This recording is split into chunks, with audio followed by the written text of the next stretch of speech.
a few hours ago, and it seems like those plans are the normal plans, like what you would expect. I'm sure there will be, of course, tributes, at least a graphic. I would imagine they've worked on a video package. I would imagine that the wrestlers are going to want to pay respects in their own way as well. So I'm sure there will be plenty of respectful moments tonight. But by and large, it looks like we're going to be getting a normal episode of Dynamite. So we've got the cards. I do like to, if I can, get the graphic, which you can see here. I do like to try and get that so that we've got it on screen and we can run through it. So let's just quickly go through it. Then, of course, we'll jump in the chat, talk about whatever it is you guys want to go through. The news obviously dominated by the passing of Jay Briscoe. So I don't know. There's not really loads to go through, to be honest, but we'll see what people want to talk about. So let's go through this. So we got Darby Allin taking on Kushida, and I'm really excited for that because I want to see what Kushida looks like, is presented like on AEW Dynamite. We saw a lot of him in NXT. They obviously didn't use him very well. I think we have to be very critical of the way that he was used down in NXT. And, you know, Triple H has to share in that blame. That's hardly a Vince thing. They just couldn't seem to find a way of presenting this guy as the big deal that I think he is. And I think WWE are aware of how big of a deal he is as well. They specifically went and got him from New Japan, where he was one of New Japan's biggest names. And they just couldn't make it work, could they? They really couldn't make it work. So I'm excited to see what that's going to look like tonight. And I'd imagine him against Darby Allin, I'd imagine that's going to be a banger. I'd imagine that's going to be a lot of fun. So looking forward to that. We've got Young Bucks taking on Top Flight. That is for the AEW World Trios. No. It says AEW World Trios Champions. So it's not for the championship. They're just saying that they are the AEW. So I was just looking then at that and I was like, well, where's the third member? And I couldn't work it out. But I think they're just saying they are 2/3 of the Trios champions, but the Trios championships aren't on the line. So they're taking on Top Flight. We got Orange Cassidy taking on Jay Lethel. Is that for any belts? I don't know. That is the AEW All-Atlantic champion taking, for the AEW All-Atlantic Championship. Right, okay. I think we've got 2 belts, 2 title matches, TNT title on the line, and All-Atlantic Championship. Down at the bottom, we got Jake Hager taking on Ricky Starks. We've got Bryan Danielson taking on Bandido. We got Willow Nightingale taking on Tony Storm. And then we've got Hangman Page having a word with Renee Baguette. So, we've got all of that coming up. And as we said, looks like it's going to be a pretty normal episode of Dynamite. Right, let's jump into the chat. Hello. I hope everyone is well. Jim, shout out to you, says happy Wednesday. Hope everyone is well. Hassan, hello. Hope you're well. Dylan, hello. Doppelganger says another night in front of the idiot box watching wrestling, albeit a somber one. R.I.P. Jay Briscoe. Absolutely. Yeah, I mean, there's going to be... don't go anywhere near the stages, Willow, says Billy. Yes. That was Rampage, wasn't it? Where she power bombed, was it Anna Jay, off the edge of the stage, and they completely missed the table. In all fairness, I mean, it's a tricky one. It's one that you've got to get your kind of placement correct. So I definitely feel like she needs to share in responsibility for that going wrong. But equally, it did seem like the table was a little bit too close as well. But, this is the problem when you do high-risk moves like that. You know, these are moves that are meant to be like OMG moments. They're meant to be done by people that have done them before and, I think are comfortable with doing them. And, I suppose you have to have a first time to do these things, but yeah, it didn't look great. It's loud, it's loud for me. Yeah, it didn't look great. I suppose everyone's got to do it like a first time on TV from a stage of that size, but I've got no idea if she's ever done such a move from a stage of that size. I'm sure she's done stuff in the ring and whatever, but yeah, this was quite the spot to do if you've got a bit of inexperience. And I certainly can't remember seeing Willow doing that on like Dynamite before. She might have done it on like a Dark or an Elevation, but I don't think they're doing those kinds of spots on those shows. I couldn't tell you, to be honest. I haven't watched. I don't think I've ever watched a Dark or an Elevation, but from the clips that I see of them, I don't think they do those kinds of spots. I don't even think they've got those kinds of stages to do those kinds of spots from.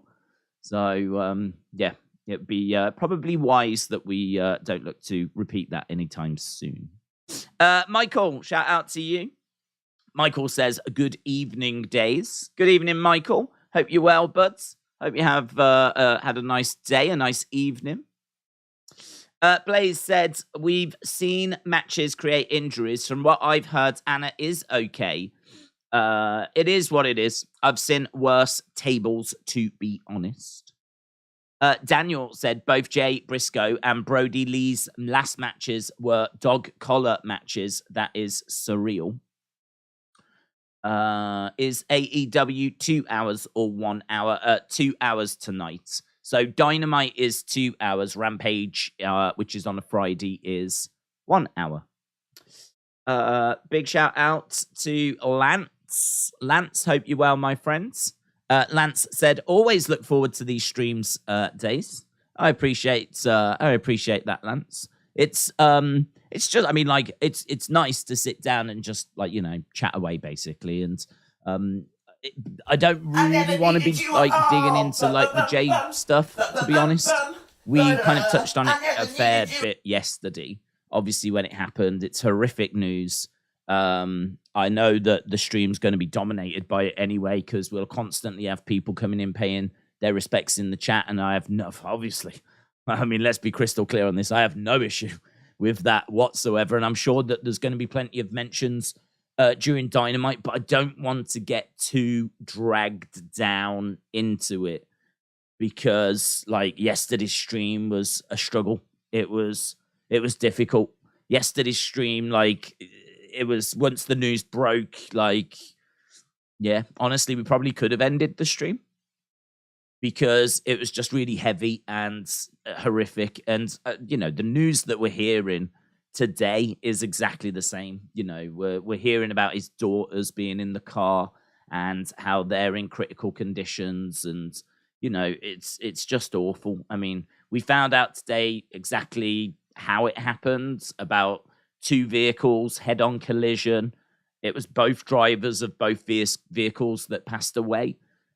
Seemingly, it was the other vehicle that came and collided with his vehicle.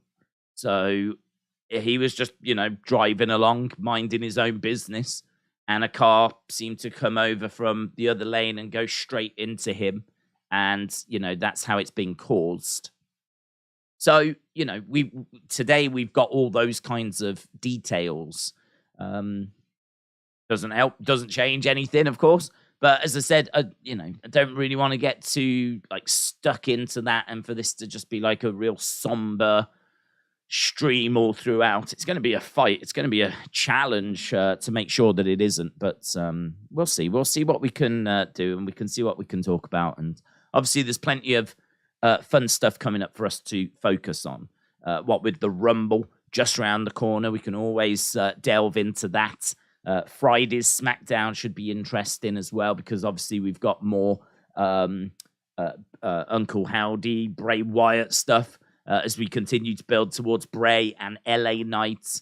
We've got the Bloodline stuff with Sammy that we can touch on. There's a few bits for us to explore. But Lance, appreciate the support, my friends. Hope you are well. Hope you had a great day. Victoria said, even though this is an AEW stream, Can I get predictions on who you think will win the Royal Rumble? I think Cody or Rock or Rhea. So I have uploaded a Wrestling Escape Pods episode. It's 40 minutes long. And honestly, you can skip through bits quite comfortably. Not that it's bad, but, it's a podcast that we focus on a few different things. But the 90-odd% of it is the Royal Rumble that we're talking about. So that's already up. I do give my thoughts on the men's and the women's matches in there. We talk about winners. We talk about potential scenarios that might happen. We talk about things we would like to see happen. We cover quite a bit in there. But the big thing that everyone probably wants to know are the winners, and that's in there as well. And we'll talk about it now. It's not like I'm not going to talk about it, like send you over there instead. We will talk about it. But if you want a bit more kind of detail, then that is up now over on the Wrestling Escape Pod channel. I made a total mistake with it. It got uploaded by mistake earlier this morning. Completely didn't mean to. Got uploaded earlier today. And so basically normally airs an hour before this starts on a Wednesday. But I just got uploaded earlier this morning. And once it was up, that was it then, wasn't it? There's no point taking it back down and faffing around. So that's why it was just an error, to be honest, today. So yeah, that's up. It's on the Wrestling Escape Pods. I think Rhea Ripley is going to win, and I think Cody wins. I've felt very good about Cody winning probably since the injury. Probably as soon as we found out he was injured and he'd be coming back at the Rumble, I felt good about Cody winning it. The only time that I've ever really had any concern is when there were some rumors that they were looking at The Rock winning it. And I suppose that could still happen. He could absolutely be number 30 or whatever, come down. We saw it with Ronda last year that you don't have to be in the Rumble very long. Like, she came down, I think it was like 30, and like 8 minutes later or so, she'd won it. Like, you don't have to be in that match for ages and ages and ages. So if you come down at 30 and people quickly get eliminated, then you can find yourself in a position where you've won it quite quickly. They could always do that if The Rock is a little rusty. Rumbles, you don't really need to do a great deal. A lot of other people can eliminate each other. You just kind of stay out the way. Get down to the final two, and as long as you've got enough energy to get someone over a top rope, and largely they can, chuck themselves over to a degree, you're fine. So I don't think there's a problem with The Rock being in the Rumble.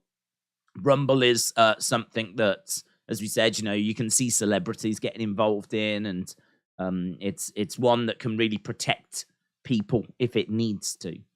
And so even if The Rock is rusty, it wouldn't be a problem. But I'm still saying Cody. I just don't think The Rock needs to win it. He doesn't need to be in it. I think it would be a big achievement for Cody. I think he's never won the Rumble. He's never come close to winning a Rumble. So for him to come back and have that as an achievement. Because since he came back, he's had a few banger matches with the likes of Seth in particular.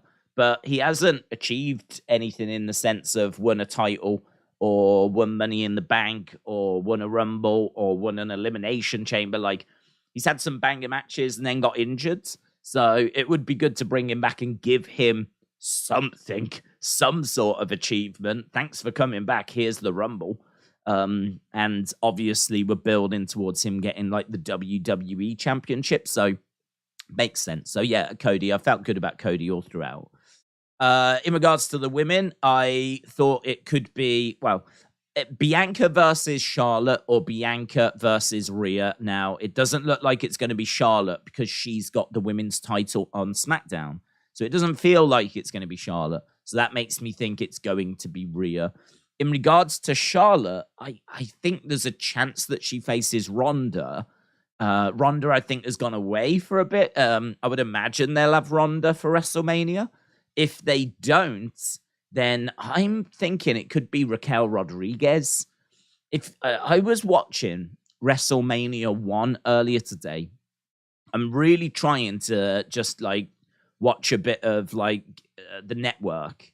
and just kind of, because now that we know that WWE is potentially up for sale, I think if there is anything that you want to watch on the network, do it, because we take it for granted. We don't know how long it's going to be around for. We don't know if it'll ever get taken away. We don't know if it might go up in price. Like, it is this really incredible commodity that we all take for granted. I take it for granted.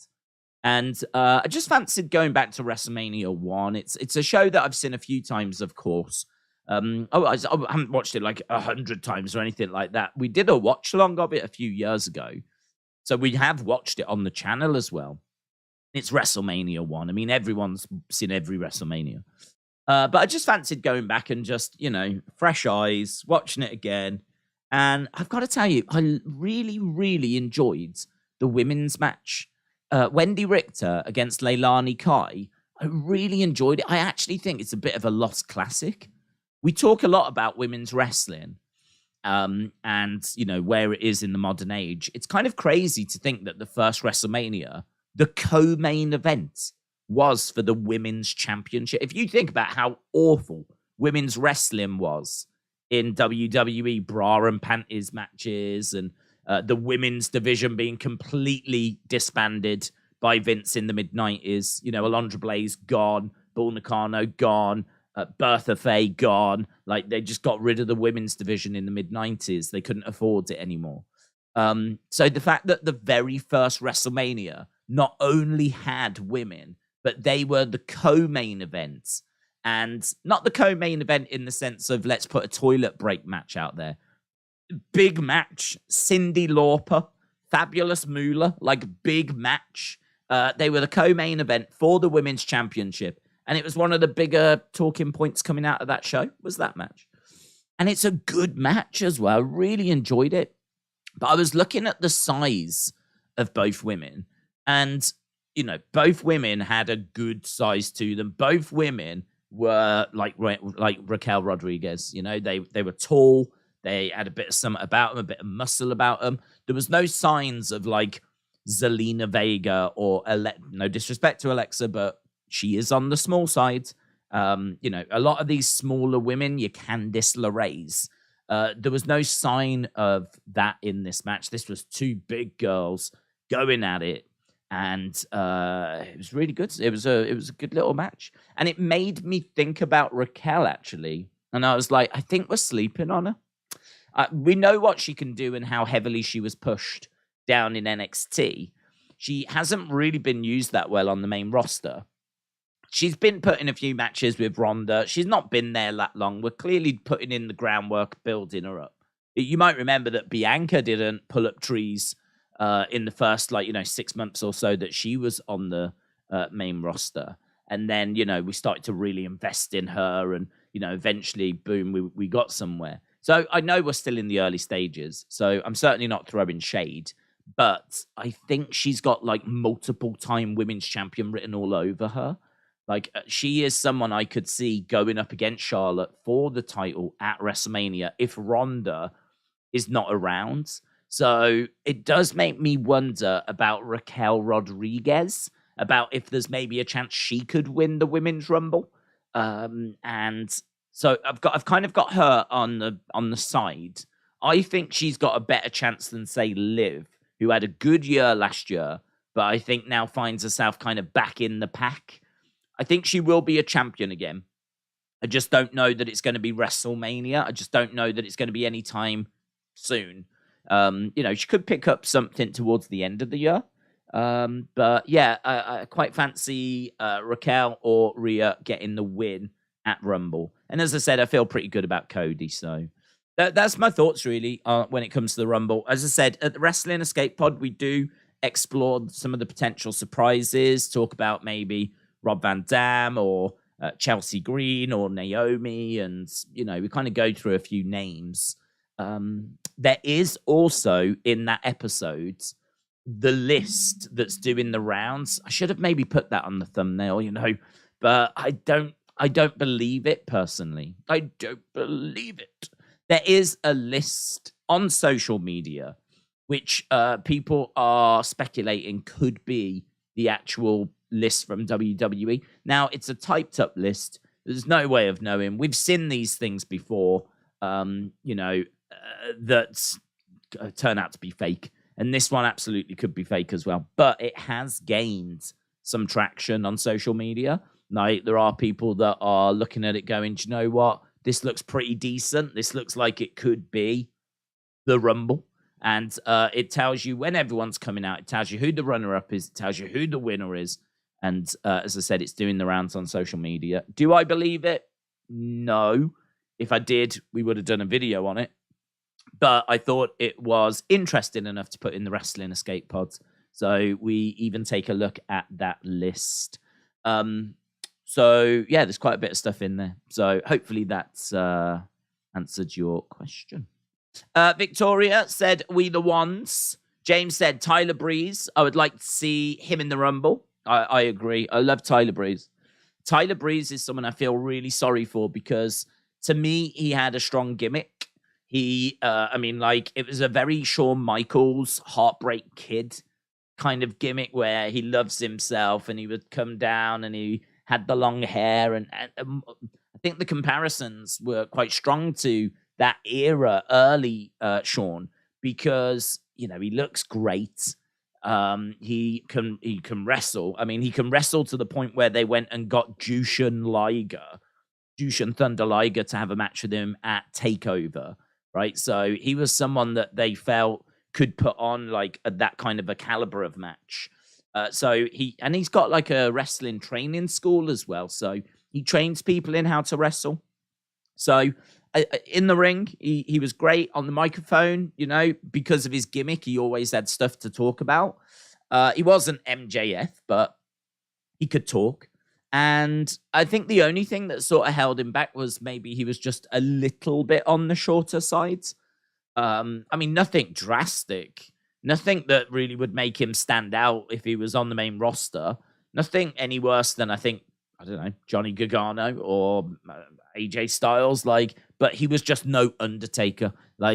He was just, on the shorter side. And I think when he got to the main roster, you're always going to struggle if you go to the main roster and Vince is doing the booking, because Vince, as we know, struggles with people that don't have height and don't have that kind of airport factor about them, where you can walk through an airport and turn heads and everyone notices you.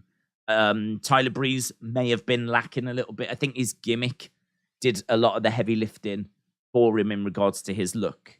And as we said, you went to the main roster, ended up going in Breezango. I really like Breezango, but I feel so sorry for him. He was a solid mid-carder in NXT and someone that I really thought could achieve something on the main roster, and we just never got anywhere. Breezango were fun. I enjoyed that. Fashion Files. I mean, I thought all of that was great, but there's no reason as to why he's not still there, to be honest.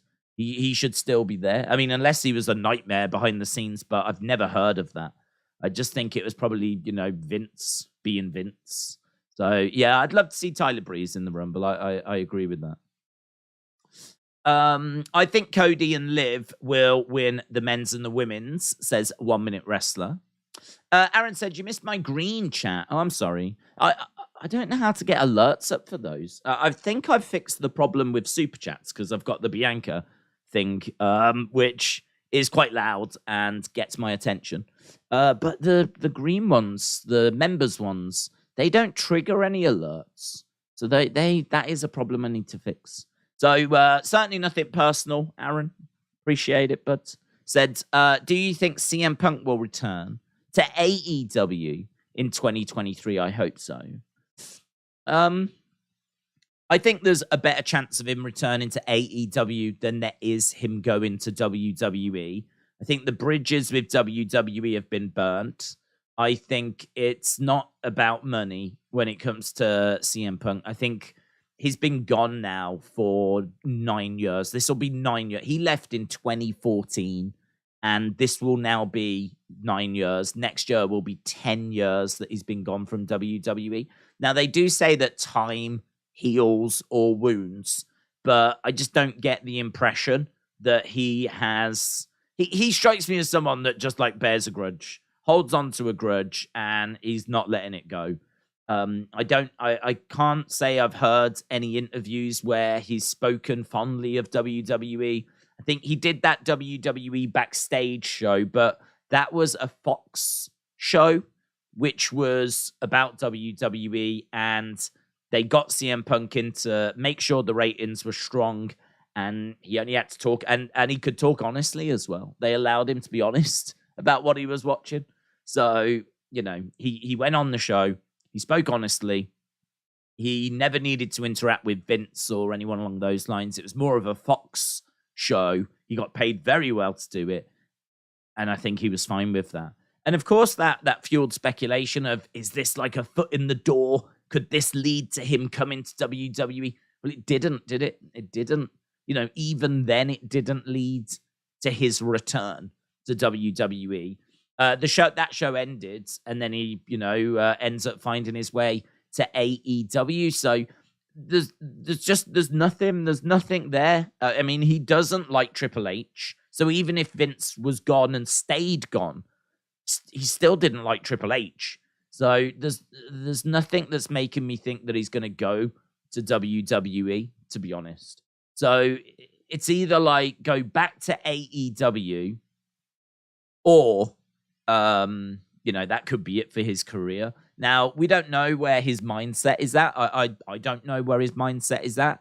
I think the incident was horrific. I mean, when you hear the details of the dog picking up an injury, then, there's certain things I just don't know that you can come back from. I really don't know. I mean, I would imagine everyone that was involved has got regrets about what went down. You can't change the past, of course. Clearly, he felt that there's people there that were unprofessional. I don't think there's going to be a way of building those bridges. Like, I don't think he's ever going to respect the likes of Hangman.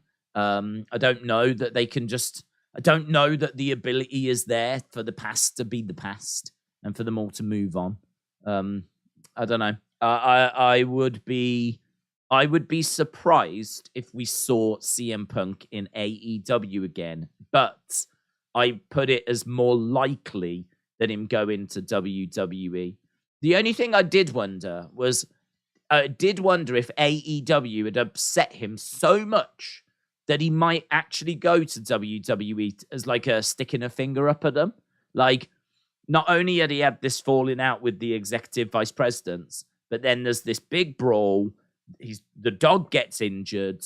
It's, as I said, there's certain lines I think you just do not cross. And I think those lines got crossed.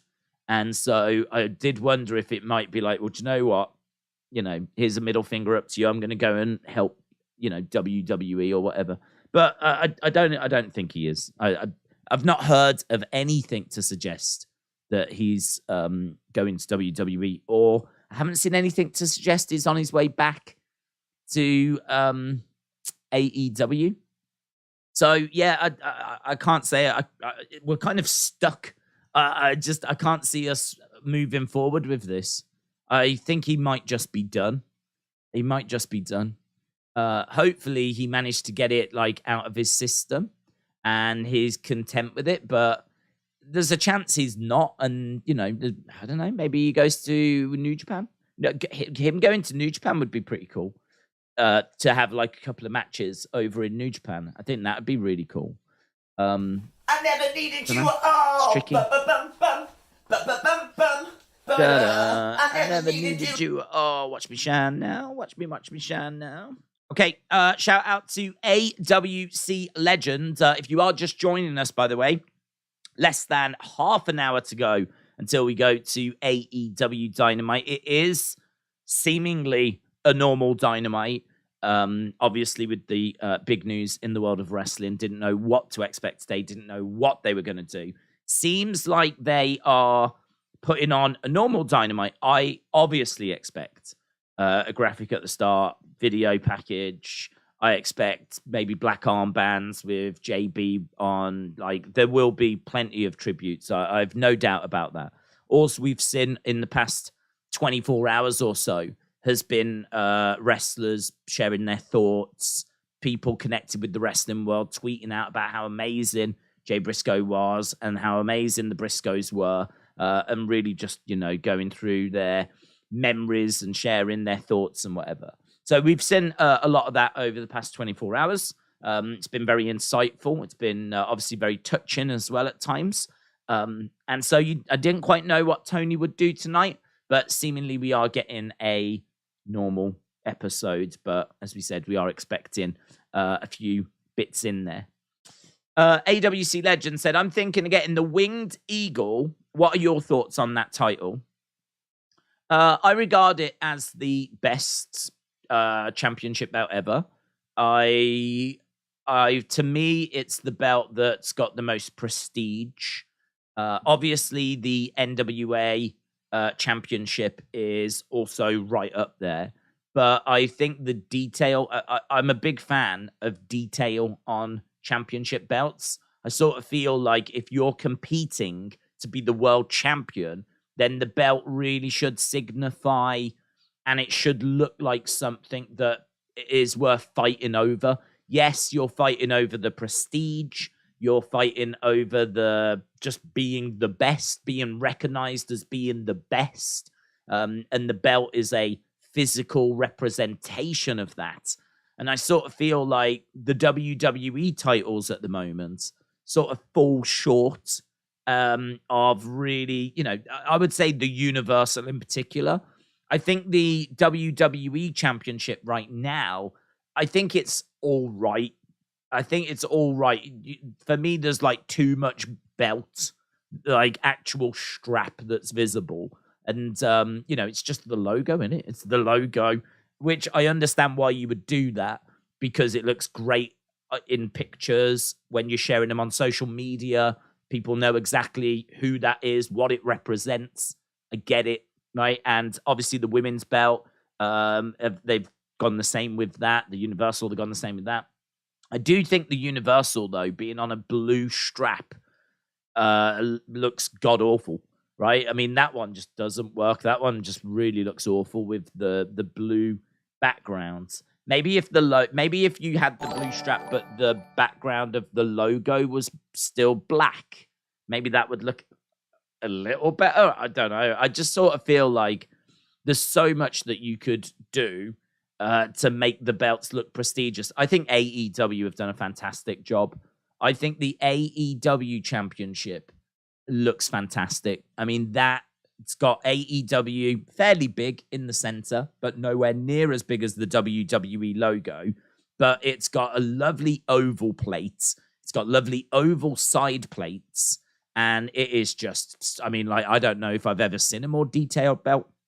It's got so much detailing on it. There's so much like little intricate little bits on there that it's just, it feels prestigious. It looks prestigious. Whoever's wearing it, they feel like a champion, the champion. It's a fantastic looking title. So I think AEW kill it with their belts. I think AEW do a great job with their belts. I'm not a big fan of the TNT title, I must admit.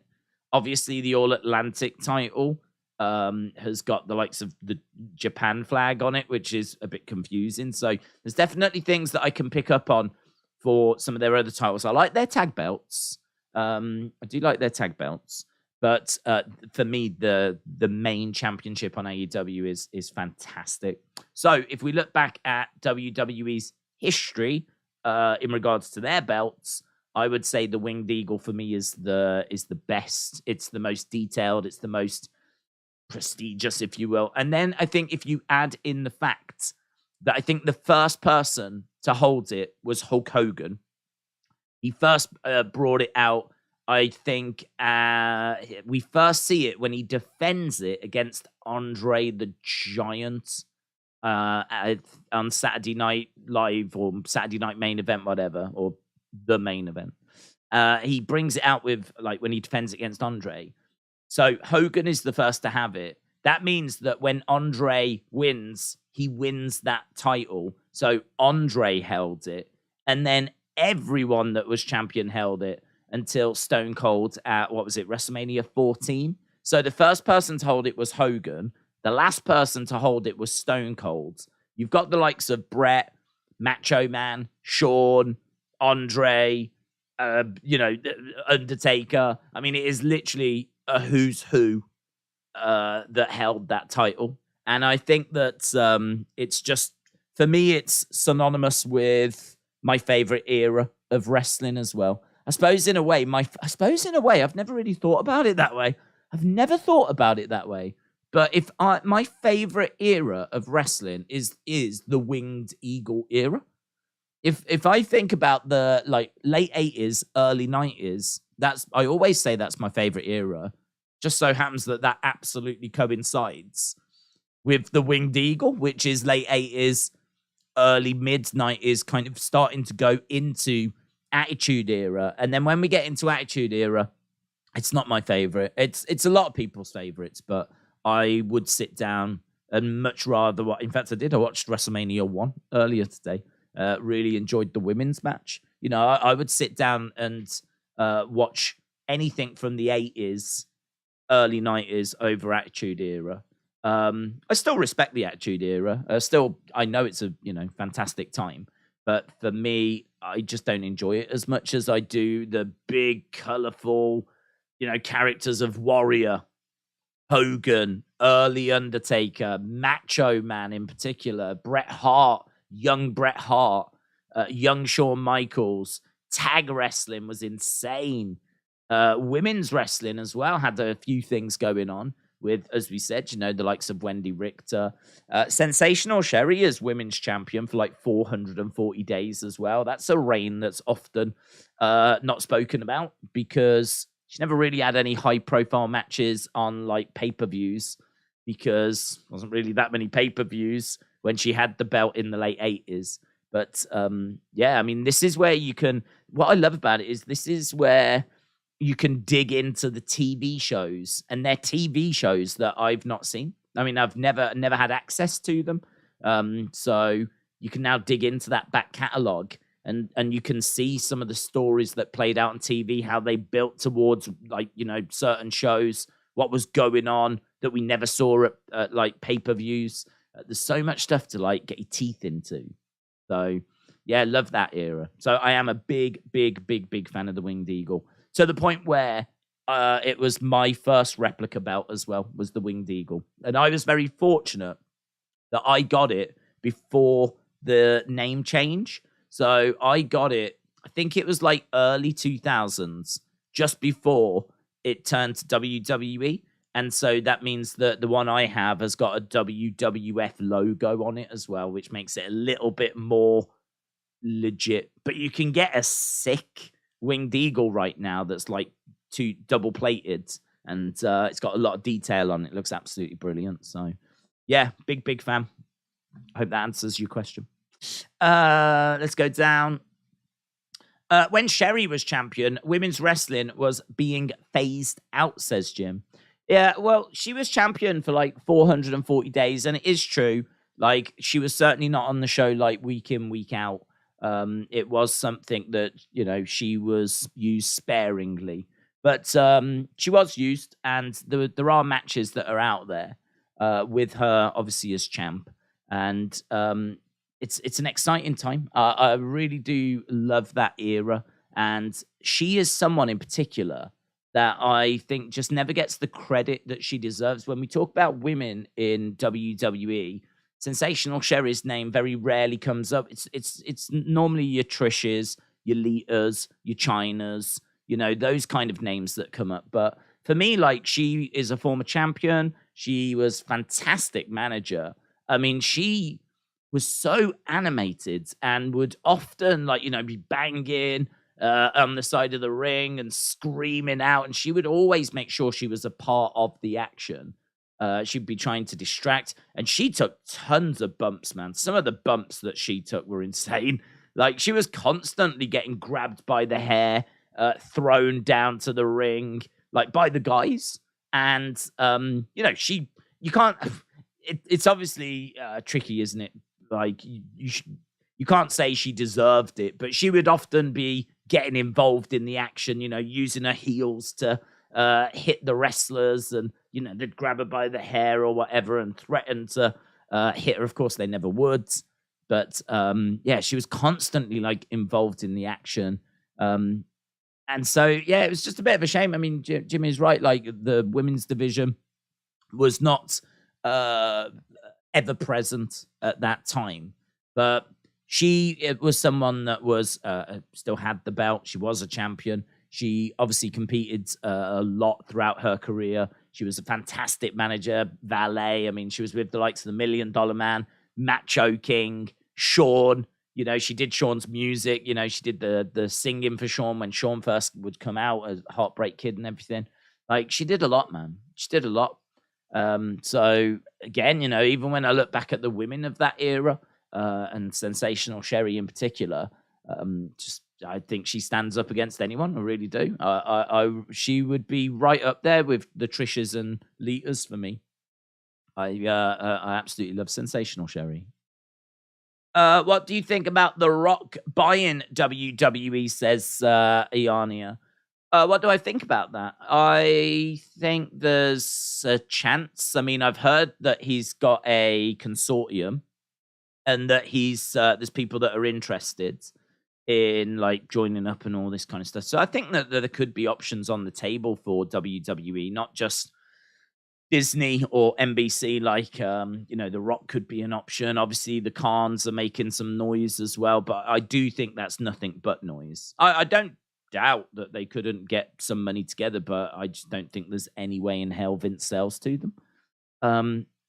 I think there's maybe a chance he might sell to The Rock and whoever his consortium partners are, but I mean, it's one of those without knowing exactly what's on the table. It's nothing but noise. There's plenty of people that can come out and say that they're interested and want to have a look at the process, whatever.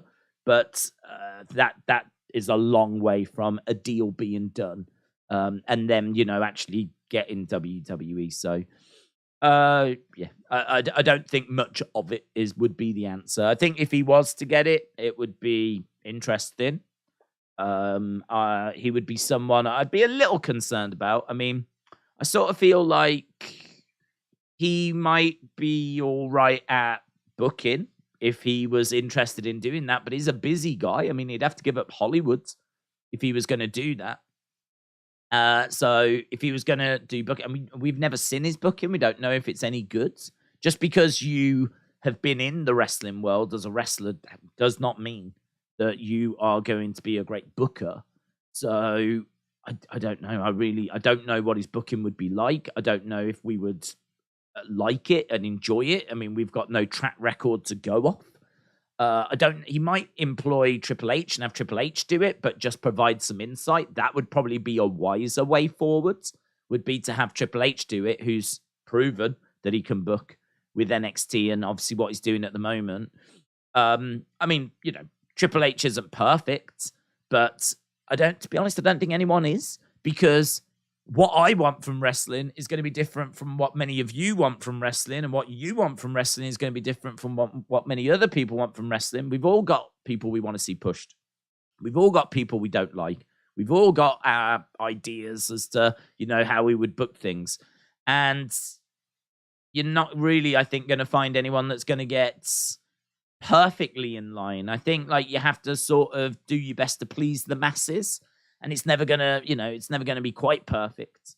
But as long as the shows are enjoyable, that's all. I ask for, really, that we get talking points and we've got something to get our teeth into.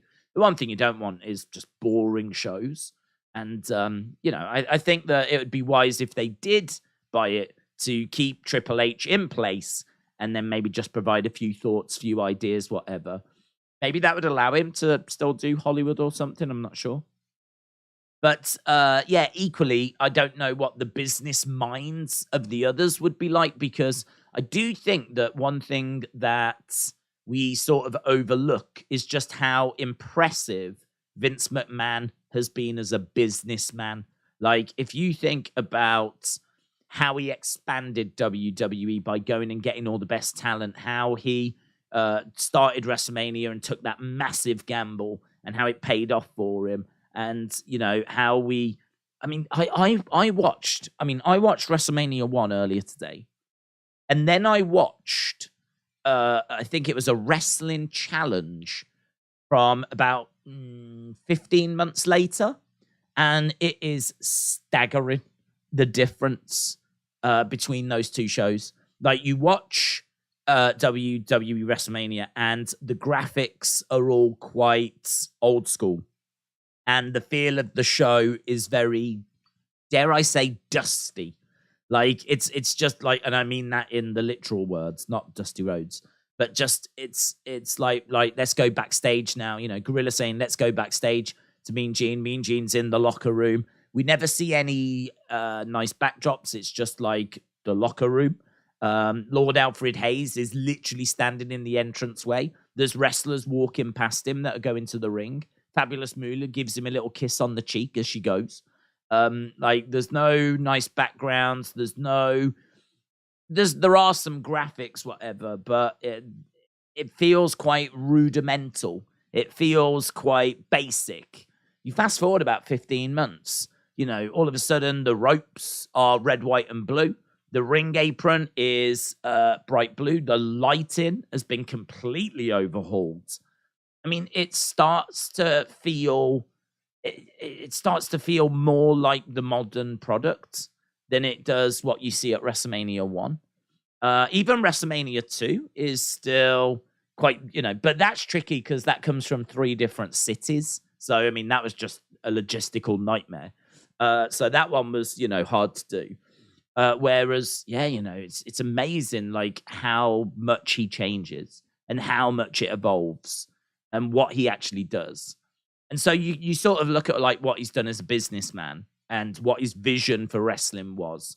And I this is why I don't mind him being back. I don't mind him being back. I don't want him to go back to creative, but I don't mind him being back because I do think that he is a visionary. I do think that he is a very important mind in the wrestling business. And you can definitely make the argument that he's past it. Whatever he had is gone. And he's not that guy anymore. I definitely understand that argument. But I think that he is someone that has been there, done it, got the T-shirt, got the experience. He knows lots of pitfalls. He knows, I think, from previous conversations, like, what he would be expecting for this next phase. He's been there. He's done it. He knows how to deal with executives. He knows what he wants. He knows how much he values the company. He's not going to make any, like, rookie mistakes. And you do worry about that. If The Rock was to come in with a load of executives, what kind of mistakes are they going to make? They're going to get hung out to dry. Are they, are they going to maybe not get the deals that they need to get? Like, could we see WWE fold? I mean, if WWE sells, who's to say that, say, 5 years after, it's not been run into the ground? It's not made some bad investments, bad choices, and, found itself, because we know that business can, take a downturn. They're having to fight so hard to keep this thing going. They're fighting for ratings all the time, fighting for network subscribers. Everything's just a constant fight. Who knows? You sell to someone, the booking's not very good. All of a sudden, like, interest starts to wane. It's a concern. The sale is a concern because there's no guarantee the product gets better. Could do, might not. It's, we just don't know. So, the sale is a big concern. But this is why I don't mind Vince being back, because I think there is security with Vince. You sort of know what you're getting from Vince. Don't like all of it, of course. But if you've enjoyed WWE from the early 80s till last year, if you have enjoyed it, then Vince is the person to thank because he's overseen it all in that period. So the fact that he's back is not, this biblical end of the world. I understand people not wanting him to, take over creative again. I do get that. But I think just having his business mind back is probably a good thing. Rest with Andy said the big eagle with the blue strap that Stone Cold had is the most underrated title, in my opinion. Big Time Back said, I'm just curious, But where do you think wrestling goes in the future? In 5 years, with TV viewers dwindling as people move to streaming and they abandon cable? Well, I don't think that's wrestling's problem, to be honest. I think that's television's problem. I think where it's not so much where's wrestling heading, it's more where's TV heading. You know, as we've got all these streaming services, everything's so fractured now because, you know, for example, in the past we had X amount of channels. But I mean, everything was on the one box. So if you was watching, you know, channel 3 or whatever, you could always, once that show had ended, flick through the channels to, you know, see what else is on. And, you know, flicking through the channels, everyone's done that. Like millions of times people have, you know, watched a program, what else is on, and had a flick through the channels. Whether people still do that now, I mean, I don't know. Obviously, there's, you know, TV guides and whatever, but more than that, you've got all these different streaming platforms that once you finish watching something on Netflix, chances are you then will maybe flick to TV to have a look, but you might just have a look to see what else is on Netflix, or you'll already have an idea as to, right, tonight I want to watch that and I want to watch that. So you finish watching the show and then you go over to Amazon Prime to then watch the other show you've got planned. It's sort of, it's so much more fractured now. It's not all in the same boxes. It's not all in TV now. Now you've got, you know, this streaming service and that streaming service, and you've got TV, and then you've got YouTube, and you've just got all these different things in all these different places, and it's so much more fractured. But that's not necessarily wrestling's problem. That's TV's problem. Like, how do you make a model work in that environment that's going to generate you money? How do you make that model work for you? So I sort of feel like in the future, we don't know where TV is going to go. My feelings are we will start to see less channels, because if there's going to be less viewers watching TV and more watching streaming services, got to think that that's less ad revenue to go around for all the channels. So I just don't see how all these channels are going to be sustainable, which means that we'll start to lose some and they'll start to come down. And then, you know, maybe those channels get stronger viewership and those channels get, you know, like more viewers back again. And, you know, as we said, you know, maybe wrestling finds its way onto some of those channels. Maybe they're already on those channels. Maybe, you know, we'll start to see some of those other channels get cut down. And then, you know, your USA Network might be one of the last men standing. Fox might be one of the last men standing. But some of those other peripheral channels, which, you know, there's so many channels, I have no idea how they survive. Because viewership can't be that great on a lot of these channels. So, yeah, maybe we get back to like a core group of channels on TV. And, you know, as a result, because there's not loads of channels to choose from again, they start getting decent views again. And so, you know, the circle goes back around. So, you know, we could be looking at something like that. Or we could just see TV just completely decline, completely crash.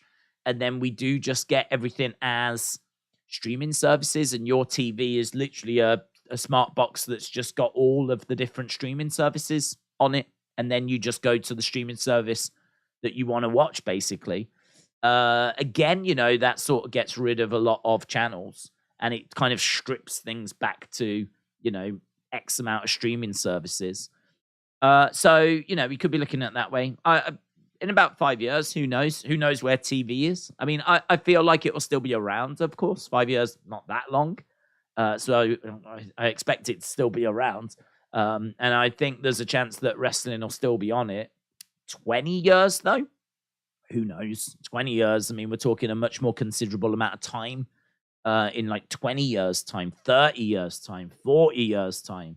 You know, that's a different conversation. 5 years, I think, will still maybe roughly be where we are, with the ratings having declined obviously further.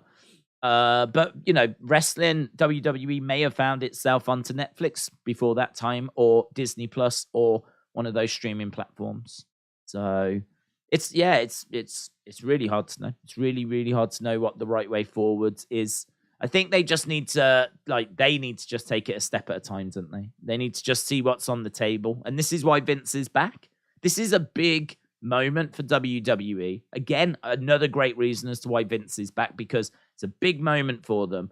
They are juggling a potential sale with what is next. That is the question that's being asked. What is next? But you're not going to know that unless you know the offers on the table. What are Fox coming in with? What a USA Network coming in with? Are they happy with NXT? Are they looking to renew that? Is that a goner? Is that, could they move all of it to Peacock? Could they move all of it to Disney Plus? Could they move all of it to Amazon? Could they move all of it to Netflix? I mean, you would think there's options out there. It's just not a great time for money being readily available. No one's really got loads of money that they are spending that. And so as a result, that means that subscriptions are down, which means that the companies don't have loads of money to reinvest into shows. So it's just not a brilliant time right now to be negotiating new TV deals. But that's where you then weigh up the sale, basically. That's where you look at the sale option and go, well, is now the right time to sell then? If the TV deals aren't looking juicy, is now the time that I need to sell? So all of that is being juggled at the moment. I hope Nick Khan and The Rock buy WWE and The Rock sells Vince back the XFL to play with, said Jilly. Roman Reigns, Forever Red, said Roman Reigns still the champ in 5 years. Ric Flair will make a comeback and call him out. Anything can happen in the WWE. Miss Clown, I've got an implant. I'm ahead of the plan, said Maggie. I've got an hearing aid implanted in my few inches above my left ear. Oh, what is that? So that they can just, in the future, they'll just beam that to us.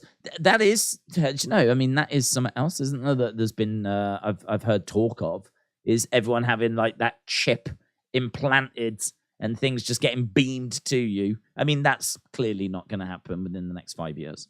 But that's like a sci-fi thing. We were meant to all have Google glasses by now, weren't we? What the flip happened to them? We were meant to all be sat here with Google glasses and have the show kind of playing out here. And, I could be sat here just streaming with my Google glasses on. So, predicting the future is not an easy thing to do, obviously. If Google can't do it, then I think we'll struggle. WrestleBuzz, shout out to you, my friend. Appreciate the support. Hope you are well, as we are on the verge of going to AEW. Big Time Back said Raw, despite about 1.6 million, is USA Network's highest rated show. NXT is second. Outside that, the only program they have is Chucky, which does 250. Meltzer claims that if they lose Raw, then the network will collapse. I didn't know that. I didn't realize. I thought Raw would be one of their bigger shows, right? I had no idea NXT was their second biggest show. I had no idea. That's amazing. That's amazing that it's their second biggest. And what, Chucky does 250,000 views? Amazing. That's amazing, isn't it? That it's so low. I thought it was much bigger than that. We've all got those glasses. Yours are just lost in the post. I need that P.O. box. Don't I, Miss Clown? That's the problem. I need that P.O. box. You can do that without Google Glasses. There's several products on the market that allow that, says Corvids. What? That let you what? Like watch TV through glasses? I've not seen those products. I was quite interested in the Google Glass. I suppose you've got virtual reality headsets, but they're a bit big, aren't they? Google Glasses were like just normal glasses. Like big VR headsets. That seems to be where things are going. That's another thing as well. Maybe wrestling lives in the metaverse. Who knows how big the metaverse is going to be? I mean, Facebook have completely pivoted over to the metaverse. So, now they call themselves Meta. So, we've got Lots of things change on the way, and who knows where wrestling will land in the future. Sounds like Carl Pilkington. It's time. Did you hear about Shotzi's sister? Says James. I didn't, to be honest. I heard about. Well, I did and I didn't. I heard that she's had something to do with cancer, but I didn't hear any details. Right, we're just going over to the show now. I just had to do a update on my computer. It just popped up that I needed an update. I was like, now. Okay, right, we've got Orange Cassidy in the ring then. Orange Cassidy is going to be taking on Jay Lethel.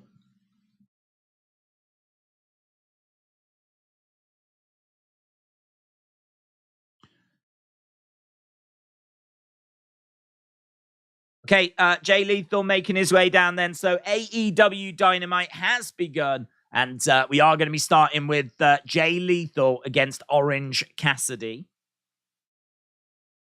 I'm disappointed. The announcers didn't say anything at the start, says Daniel.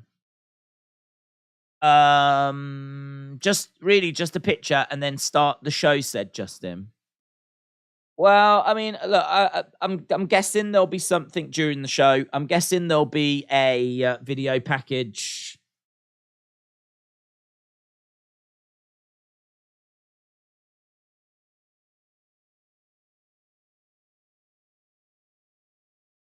But kind of way start to Dynamite, said Big Time Baxter. Did you hear that Kevin Nash recent podcast comments seems to be not in a good place? Yeah, I mean, I haven't heard them specifically. So in regards to, here's Jeff Jarrett and everyone coming through the crowd. So in regards to Shotzi situation, I haven't really heard much. I just saw a tweet saying how awful the past 24 hours had been, saying about how, Jay Briscoe had passed away in the car crash, and then about how Shotzi's sister has been, I think, diagnosed with cancer. And that was just on this tweet that I saw. So that's how I kind of saw that news. In regards to Kevin Nash, someone actually mentioned it yesterday during our NXT stream that he had made some comments which were very concerning. And yeah, clearly he's going through some things at the moment as well, which I think is understandable considering, things that have happened in his life recently. So it's just not a good time, is it really, in the world of wrestling?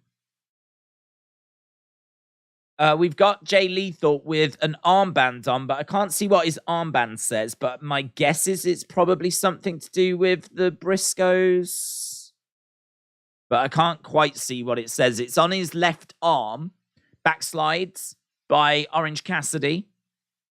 Into the corner goes Orange Cassidy. So Jeff Jarrett, Satnam Singh, they've made their way down. Yeah, Briscoe. It says Briscoe.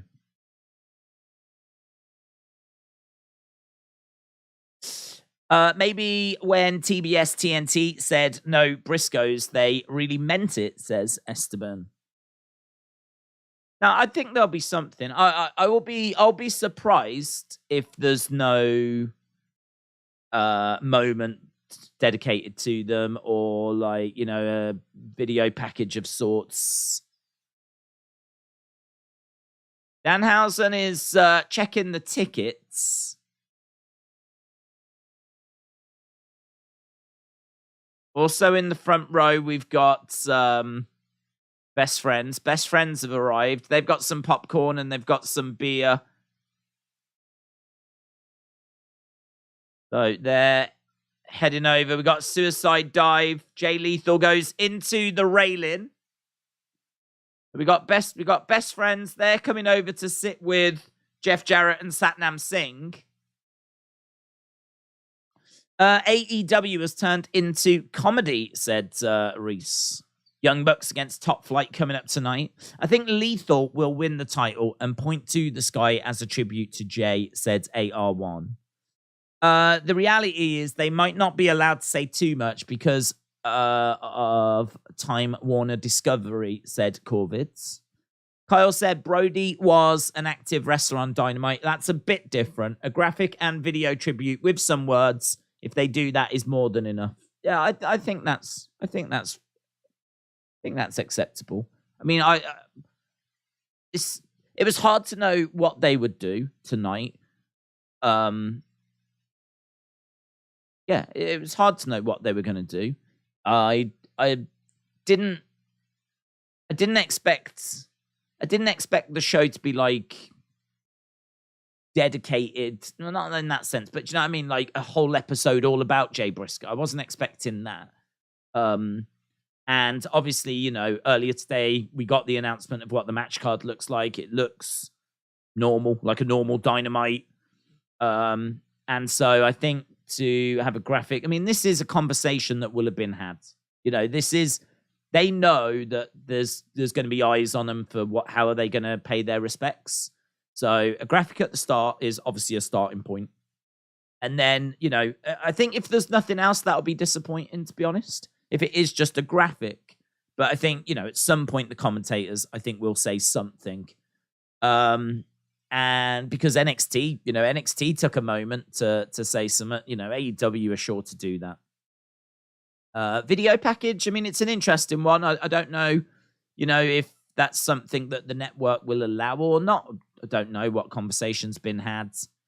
I would imagine that Tony would want to do a video package. But yeah, I mean, the conversations are right in regards to, you know, they might not be allowed to put that video package on TV. It might be something they have to do on their own, like, you know, Dark Elevation, something like that, which would be a shame if they're not allowed. But if they're not allowed, they're not allowed. That's not Tony's fault, is it? So, I don't know. It's one of those. You kind of hard to know what the right thing to do is. So I do agree. Brody was an actual like competitor on the show. That feels a bit different. Right, we've got Orange Cassidy in the ring. He's rolling away as Jay Lethel climbs up in the corner. He's climbed up in 2 corners. He's gone to a 3rd corner now, and Orange Cassidy just keeps rolling. Jay Lethel running rounds, going back to another corner as Orange Cassidy continues to roll. Jay Lethel comes down. Gets kicked into the corner. Orange Cassidy back up on his feet, charges over, gets dumped to the outsides. Face first, Jay Lethel going into that top turnbuckle, repeatedly getting rammed into it. And the crowd counting along as Jay goes down. Do you think The Rock and Roman will run into each other next Monday and set things in motion for WrestleMania? Don't know, you know. I don't know. I think there's a chance. I think Raw is 30 is big. Having The Rock on it would be big. If we are building to, you know, him and Roman doing it there, I think starting the ball rolling there, I think is absolutely fine. You know, you might want to do it at the Rumble, but the only thing I would say is that if you've got The Rock, I sort of feel like you would advertise The Rock. But then we've seen plenty of times before where they haven't. And they do like that shock factor. They do like that, oh my God, The Rock's just arrived sort of deal, you know? So yeah. I think there is a chance. Orange Cassidy gets planted. Raw is 30. I still have the 15th anniversary DVD, said Forever Reds. We've got Orange Cassidy back in the corner. He's about to charge over gets caught on the shoulders. Jay Lethel chucking Orange Cassidy down, goes against the ropes. Lethal injection connects, and Orange Cassidy rolls out of the ring. Jay Lethal is very frustrated. Chuck Taylor dumped a load of popcorn. They are provoking them.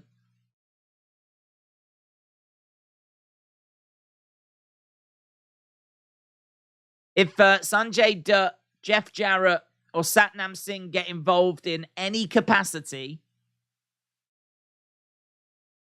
Danhausen steals the guitar. There's a lot of comedy to this.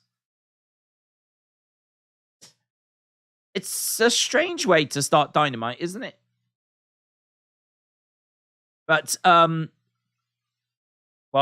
Orange Cassidy gets a 2. Announcers paid their respects. I don't expect much more, but probably at the next Ring of Honor pay-per-view, said Blazed. Orange Cassidy has picked up the victory. Freshly squeezed Orange Cassidy picks up the win here with lots of moving parts. Satnam Singh, Sanjay Dutt, Jeff Jarrett, they couldn't physically get involved, otherwise they would find themselves in big trouble. Satnam Singh's getting into the ring, though. Best Friends are in there. Satnam Singh grabbing both members of Best Friends. Dutt has come in. He's pleading with Satnam Singh. And he does let Best Friends go. Best Friends go flying down. That is quite the suit, isn't it? That is quite the suit.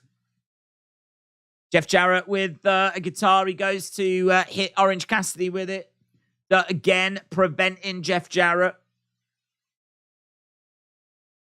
I can't stand the Orange Cassidy panto. It bugs the life out of me, says Maggie.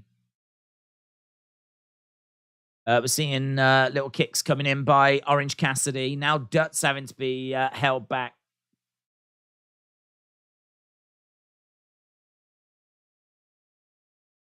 Right, they're all leaving the ring. Orange Cassidy won. Days, can you believe the 25th anniversary show was 5 years ago already? No, I can't, to be honest. It's flown, hasn't it? It has absolutely flown. I can't believe that the first Raw was 30 years ago. Do you know what I thought? I mean, I love early Raws. I love them. You know, the Mr. Perfect, Ric Flair, the Razor Ramon 1, 2, 3 kids. You know, just that era, that 93, going into 94, that is just peak for me. I absolutely love that. But yeah, I mean, that was 30 years ago. That's the difference of watching wrestling in the year 2000, talking about how much you loved wrestling in 1970. It's mental, isn't it? It's mental. If ever you want to feel old, that's a great way of feeling old. I sit here talking about that era all the time. And, you know, it's 30 years ago. It's 30 years ago.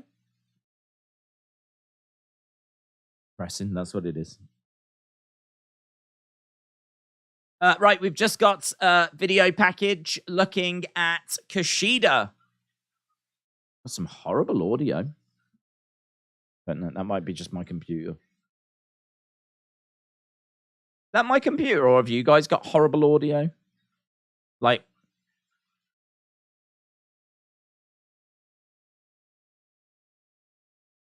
yeah, commentary sounds horrible.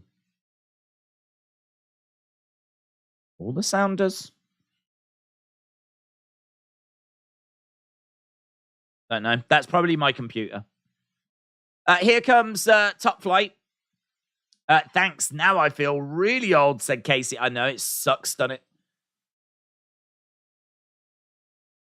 Top Flight.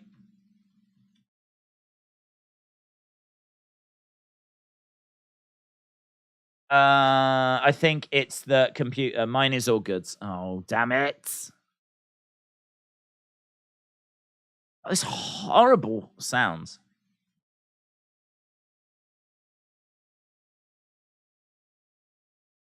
The audio does sound a little bit off. Did you see my Bulldog tweet, said Miss Clown? I did, yeah, I did. I love them. Yeah, a retro Bulldog shirt's amazing. Definitely want to get my hand on some of those.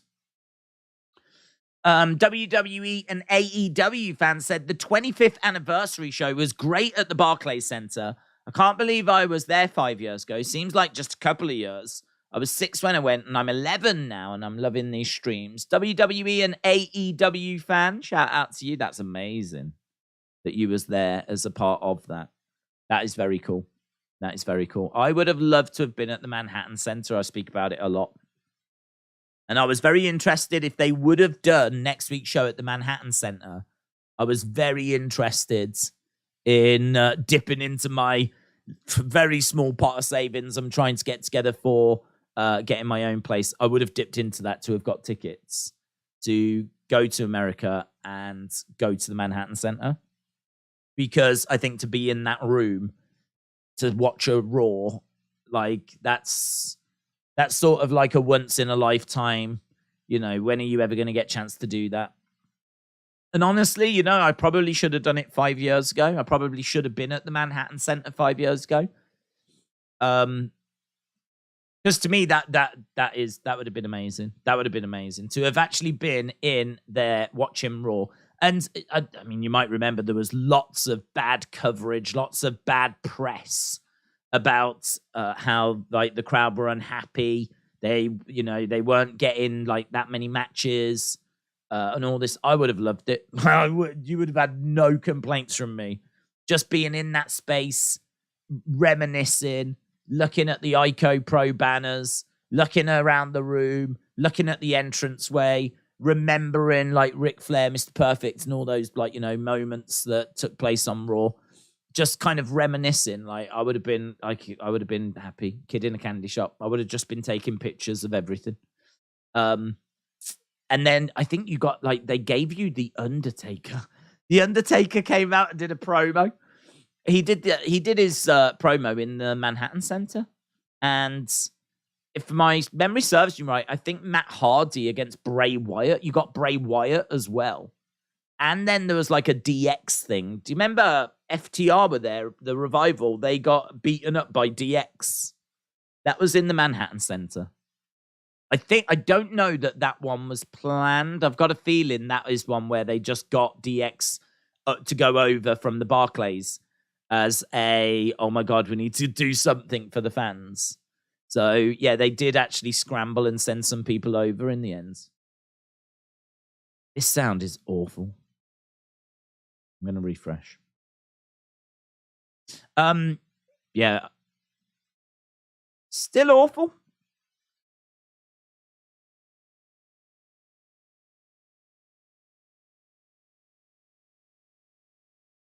Yeah. Do you know what? People are complaining about the audio on Fight. It's not my computer. Yes, people are complaining about it on Fight TV. It's a Fight TV thing. There's people saying, help, help, help us. We're drowning. Fix the audio. The chat isn't working. My ears.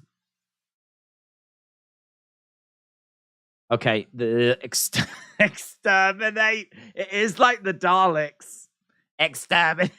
Daleks are all elite. Brilliant. Brilliant.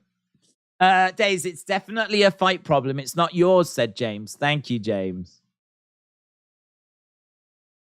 Sound is underwater. Botchamania. Fix this, Tony. This sucks. It's the Russians. Oh, I think it's been fixed. Oh, no, it's gone again. Help us! Help us! There's some really funny comments over on Fight TV. It's awful, the audio. It's like Davros versus Cybermen. Legend Killer said, I've got it as well. Doppelganger said, call the doctor. TBS is fine. Right, down goes Darius, I believe. So we're still underway, as we said, Top Flight against Young Bucks at the moment. This is our second match. We're already just over 20 minutes in. Worth mentioning that the Bucks have got black armbands on. So I think, is it Matt Jackson's got an armband that says J with a heart on it? So we saw an armband from Jay Lethel, and we've got an armband here by the Bucks. But I'm playing The Witcher instead, said Blood Wire Radio. It's CM Punk causing the audio problems. WWE or AEW? Well, I mean, both have got strengths, both have got weaknesses. But the way I answer that question now is, if I could only watch one, I would watch WWE, because I grew up with WWE and AEW has been around since 2019. So it's a good product and they do some good stuff. They do some stuff that's annoying as well, but equally so does WWE. So I don't know. It's tricky, isn't it? It's tricky. I think sometimes AEW has got some good storylines and doing some good stuff. And sometimes WWE have got the better storylines. I would say right now, the other thing as well is that you're comparing like Raw and SmackDown, which is 5 hours a week, to Dynamite. I don't even watch Rampage anymore. So, 5 hours compared to 2 hours makes it very difficult to compare. But I think by and large, like, the better matches can usually be found in AEW on a weekly basis. But even that, with Gunther against Sheamus, Gunther against Ricochet, Gunther Sheamus, they've been absolute bangers. Seth obviously is capable of putting on some great matches. It's not always the case that AEW have the best matches of the week, but that's normally something you can hang your hat on. Young Bucks on the outside of the ring. There isn't enough women in most cases for 30 women in Rumble. I would make it 20 and the men 40, said List of Jericho. Big Guy said, did you hear the Bucks apparently want Punk to come back? Yeah, I haven't heard that, but I'm trying to think if I'm surprised by that. I don't know if I've heard the Bucks saying anything necessarily bad. I sort of feel like Kenny and Hangman were the bigger problems. Don't know that the Bucks were necessarily a barrier. I don't think the Bucks ever really said anything about CM Punk in public, which he was upset about. Don't know. I don't know if the Bucks have ever necessarily been a problem. So I think if they could smooth things over and get him back, obviously they know it's in AEW's benefit to have him back. So yeah, I think that makes sense. Can't see a reason as to why they wouldn't, other than siding with Kenny or whatever. Kenny is an interesting one. I'd be interested to know if Kenny wants CM Punk back or if Hangman wants CM Punk back. I'd imagine Tony wants CM Punk back as well. Clothesline. Big forearm strike. The sound seems to be sorted now. Over the top. Nice roll through. Round the back. Matt Jackson gets the rope. Spanish fly. Goes down. Suicide dive to the outside. Good work by Top Flight at the moment. Darius crossbody comes crashing down onto Matt Jackson to kick out. I've been to a few Raws and SmackDowns, said Chris, over the years. My favorite one was when Hogan made his debut as Mr. America on Piper's Pit. Very cool. Yeah, there's been some great moments. I mean, on Monday, I'm sure we're going to reflect on Lots of great Raw moments. And I'm sure there'll be video packages, of course, and whatever. But yeah, I mean, that'll be fun. I mean, the show itself looks crazy as well. The Roman Reigns segment's going to be awesome. Bailey and Becky in a steel cage will be awesome. I think there's the tag match with Judgment Day and Usos.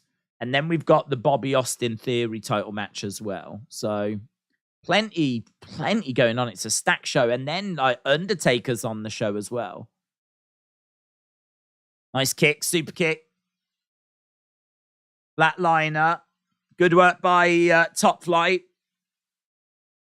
Top Flight charging over to the corner. Tag is made. Moonsault to the outsides. Darius in the ring looking to put this one away. Don't know that they'll be able to do it. Oof. That was a crazy spot. So he just launched himself off the rope, springboard moonsault into, is that like a sliced bread? Springboard moonsault into a sliced bread whilst he was on the shoulders of Darius. I mean, that's a sick finishing move that should be a finisher. That's how a match should end. The fact that that doesn't end the match, I think, is very disappointing.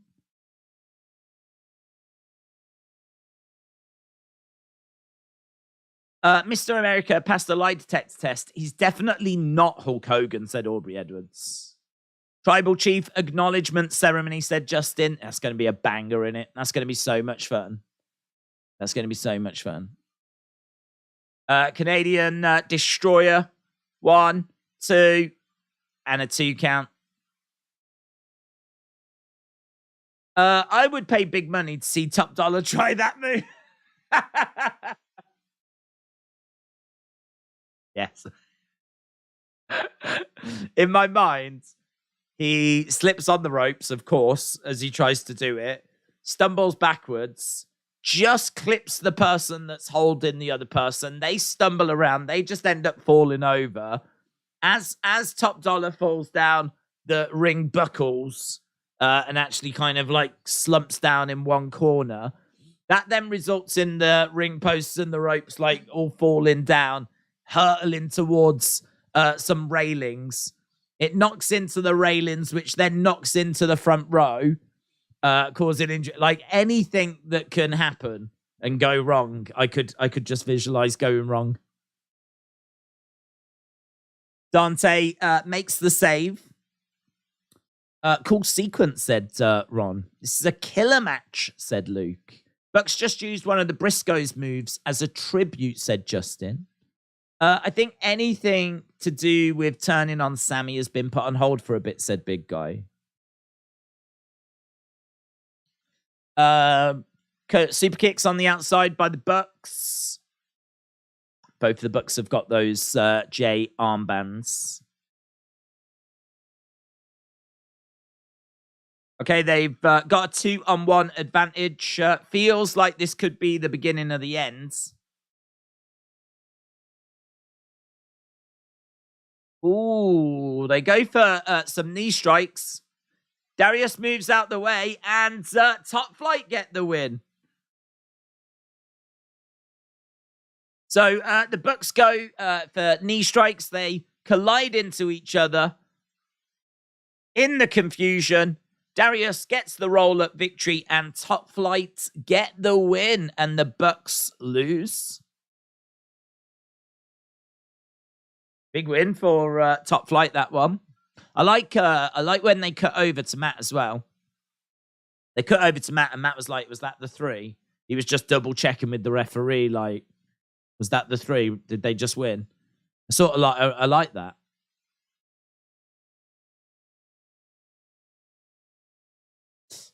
Makes sense. Old Bucks lost, said JoJo. Sammy and The Rock would be fun confrontation, said JJB Gaming. That would, man. Could you imagine that? Could you imagine The Rock doing what The Rock does best, you know, cutting some lines and everything on, say, the Usos or whatever, and all of a sudden Sammy just pushes them to one side, is like, I've got this. Could you imagine the crowd in that moment as he's like, I've got this, guys. Step back. I've got this. Yeah, man, that would be so good. That would be so good. That would be so good. And then The Rock, like, verbally embarrasses Sammy, whatever, and Roman's like, I've had enough of this. Yeah, you've always been jealous of me, or something like this, to The Rock, and could start the ball rolling. Yeah, I'm really torn on it. I'm torn on it because, like, part of me thinks, well, if you've got The Rock, you announce The Rock. Like, that is just so big for ratings. Like, why not announce it? They're announcing Cody being in the Rumble and stuff like this, like getting ratings. It's a real fight to get ratings, but the surprise factor is also important. This is why people tune into Raw week in, week out, because you never know what's going to happen. You never know what you're going to get. You never know what surprises might be up their sleeve. And, this would be a payoff to that. It's sort of teased a little bit. Wrestling fans are going, do you think The Rock will be there? I think The Rock will be there. So wrestling fans are already having those conversations, but casuals that, don't tune in every week, just tune in once in a blue moon when, something grabs their attention. It'd be good for them if it was announced. So I don't know if we're just setting ourselves up for disappointment, to be honest. Might be one of those Mercedes Moné moments that people just experienced. So I don't know. I'm really torn on it. I'm really torn. I don't know. I think what I'm going to do is go in not expecting it. I'm going to go in thinking he won't be there. And then if he is there, obviously I'll enjoy it. If he's not, well, I'll still enjoy it for what it is. I think The Rock not showing up would be better, said Zoom Station. WWE crowds lately have been bad compared to AEW, said JoJo. Well, I think WWE crowds have always been poor compared to AEW crowds. AEW crowds are just so animated. They're it's not often you get bad AEW crowds. When you do, it's very, very noticeable. It's very noticeable because you're so used to watching everything get these big reactions that when you've got a crowd that are just sort of sat there, just not really feeling it, it's really striking. It really stands out. Whereas with WWE, I feel like you can get quite muted crowds on a regular basis. I don't know what they do, to be honest. I'd love to know what they do at Dynamite to get the crowd so fired up, so worked up. Because whatever it is, WWE could really start doing that or need to start doing that. I think I don't know if there's just more kids. Maybe the crowds are made up of different demographics. Maybe the AEW crowd is a bit more 18 to 49, whereas a WWE crowd might have a bit more of kids in it. Don't know. Here come the Guns. Guns making their way down to the ring now. The Guns weren't announced. So, don't know what to expect from the Guns. Guns making their way down to the ring then. Don't know what to expect from these two. Promo by the looks of it.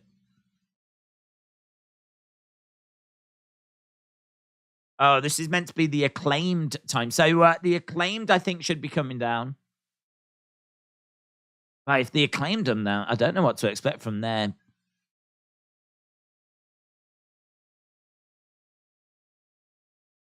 Tony said, if you've got something to say, there's always email. Okay, the Guns have come down. If Rocky doesn't wrestle again, his last match was versus Rowan. Oh, was that his last match? That little quick thing at WrestleMania 32? He hasn't wrestled since then. Yeah, I suppose he hasn't. It's the way it should be. It's the way it should be. Squashing a young talent in about 7 seconds at WrestleMania. It's the perfect way to send The Rock off. Okay. We gave them our dad. That'll be the last time they ever embarrass us. Here's the Acclaim then. Yo. Listen.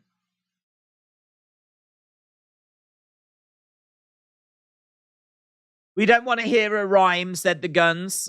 They're shouting all over the intro. Caster can't get his rhyme out.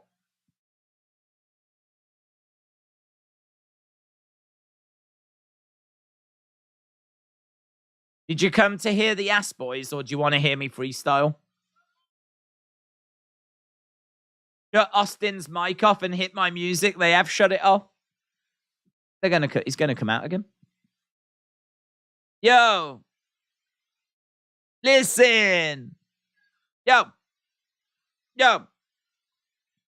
Listen.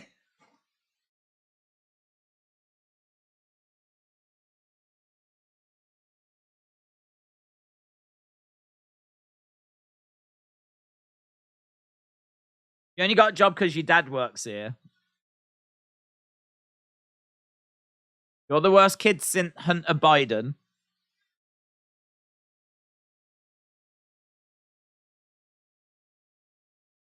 You're not the Bulldogs, you're the BSers, basically. He took his belt off and it fell on the floor. It's a nice shout out to the Bulldogs, though, isn't it?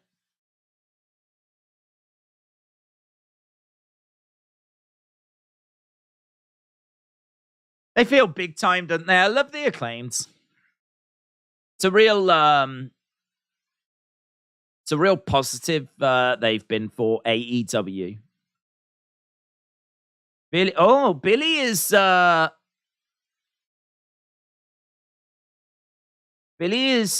breaking up the fight. Billy doesn't want to see them fight. I can understand that. Those are his kids.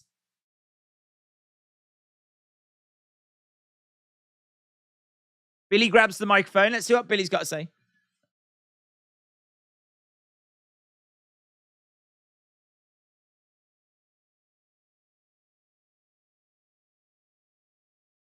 You two are tag champs. Let's start acting like it.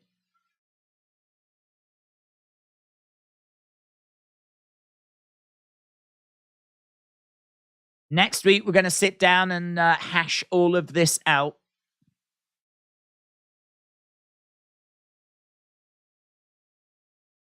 Family therapy next week for the Ass Boys.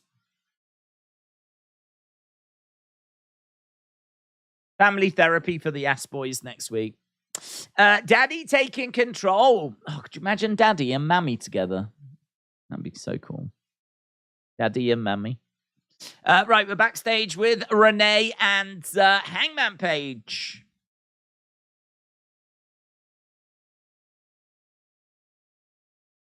Physically, Hangman feels fine.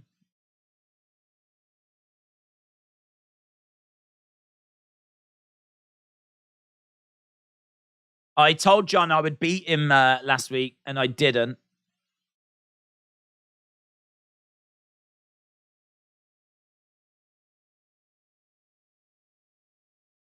Oh, yeah. I mean, that's John's wife, innit?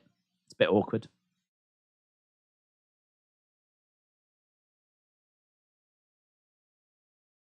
John said that he despises and cherishes you because you push him to be a better version of himself.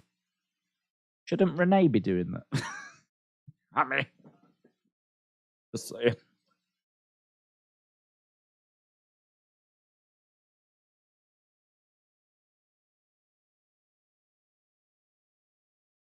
It's an awkward situation for Renee, is it not? Where do you go from here? She's very defensive. Where do you go from here?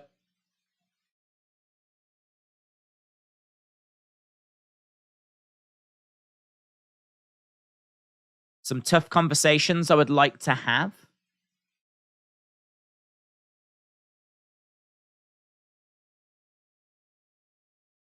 He said there's some tough conversations I'd like to have.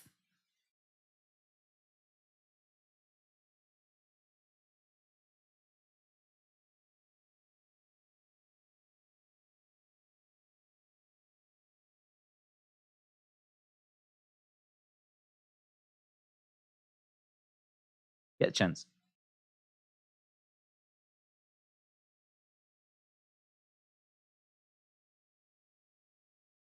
There was a bit of, that's interesting, isn't it? There was a bit of, that was interesting.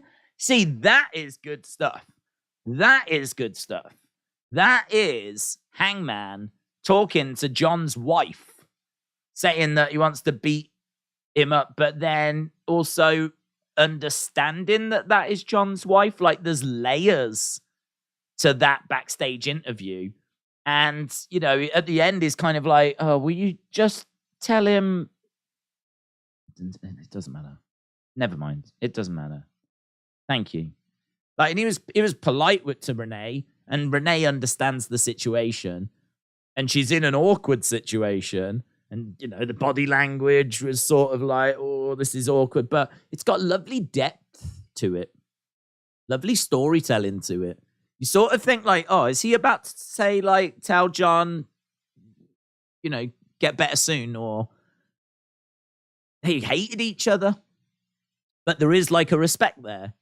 And now he finds himself chatting to his wife, and it's good. It's good. It's good. There's a depth to that. You see a lot of stuff which is in wrestling, which is just not that deep, is it? It's not that deep. Like the first match, Danhausen playing a guitar, and you know, all this kind of stuff. That felt quite deep and quite rich, and I really like that backstage promo. Right, we've got Jericho Appreciation Society coming down. And Ricky Starks is on his way. What's this match? I can't remember what this match is. What have we got? Is Ricky Starks? Oh, Jake Hager versus Ricky Starks. Yes. So what else have we got? We've had Young Bucks. We've had Orange Cassidy. We just had the Hangman thing. So we've got Darby, Allin, Kushida, Jake Hager against Ricky Starks, Bryan Danielson against Bandido, and we've got Willow Nightingale against Toni Storm. So we've still got those 4 things to come. We're about 15 minutes away from the halfway point. About 15 minutes away.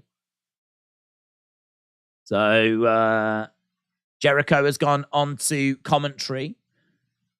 Ricky Starks has come down to the ring. So Starks against Hager. I like Starks. I thought his segment last week was not the strongest. He kind of, you know, he came out and you wanted him to really, you know, do something, say something, take that TV time. Just felt a bit paint by numbers, bit flat. I think in-ring is really fun to watch. I think verbally going toe-to-toe with MJF, I think was really fun. I think he can definitely do it. It just felt like last week was a bit of a bit flat. Just a bit flat. I like Starks, though. I like the Acclaimed. I like the Gun Club. I like that backstage interview. Some decent stuff going on at the moment. I feel like AEW's been in a bit of a slump. It sort of feels like all the disruption of CM Punk going and the Elite being suspended and all of that. Kind of feels like we've been in a bit of a slump. I don't know if we're coming out of that now. I feel like Jamie Hayter and MJF getting the titles was meant to be a rebirth of sorts. Jury's out, obviously, at the moment on MJF as champion. Doesn't seem to be doing much for the ratings. And the ratings have actually been fairly... I think last week was 900 and something thousand, though. But, so, you know, they're I suppose, steady. Yeah, it's not been like this great ratings revival. Or, you know, it's not like we're starting to smash 1 million or anything again. But I do like some of the stuff that's going on. Mitchell. Hello, Mitchell. Hope you're well, buds. Mitchell said, do you think AEW gave Hager the option of entrance music or having a hat and Hager chose the hat. I don't know if they gave him that option, but he is certainly enjoying this purple bucket hat. And it's sort of over, in all fairness to him. Like, when he did talk about it last week, like, there was a good reaction to it. When people lay into it and then he chips in with, I really like this hat, like, tends to get a good reaction. So, I don't know. I mean, like, I sort of feel like Hager has took a bit of a leaf out of Jericho's book, which is sort of like you can get pretty much anything over if you really invest time into it. If you invest time into it and it's got some, good creative around it, you can pretty much get things over. I mean, look at all the stuff Jericho's got over the years. The list and like clicking the pen. And you just made the list. Just like, things like that. Mitch the Plant. You remember Mitch the Plant getting over when we had like Jericho against Dean Ambrose and the Ambrose Asylum match. Mitch the Plant, and then like, there's just loads in there. A little bit of bubbly. Like, there's just lots of things that Jericho has been able to get over. And I have seen a video of Jericho talking about that and about, like, how he's got these various different things over. And I don't know that I'm that surprised that now, Hager's got this hat and he's trying to get this hat over, and it's sort of working. Big boot coming in by Ricky Starks. We the hat, said AR1. Mitch the Plant. Yeah. People were heartbroken when he got destroyed. I was heartbroken. He's enamored with that hat, said Miss Clown 1. Enamored is a great words. Great words. Well done, you. Chris said, I think the biggest thing ever that got over by accident was Stone Cold Steve Austin's What? Yeah, that's still used today, isn't it? I think the yes chants were big as well. They're still used. There's a few things throughout the years, but yeah, I would agree. The what chant is a massive one. Ricky Starks is up in the air and he almost got powerbombed onto a table. Hager goes to the outsides. Baseball slide by Ricky Starks. Hager goes down. Ooh. Table ends up collapsing down. Ricky Starks trying to get back into the ring. Hager goes through the ropes. He gets kicked in the chest. Starks, crossbody. Down goes Hager. Hager back up on his feet. Duck underneath by Starks. Gets the ropes. Big clothesline. As Jake Hager goes down. Starks going over, grabbing Hager. Hager throwing him across the ring.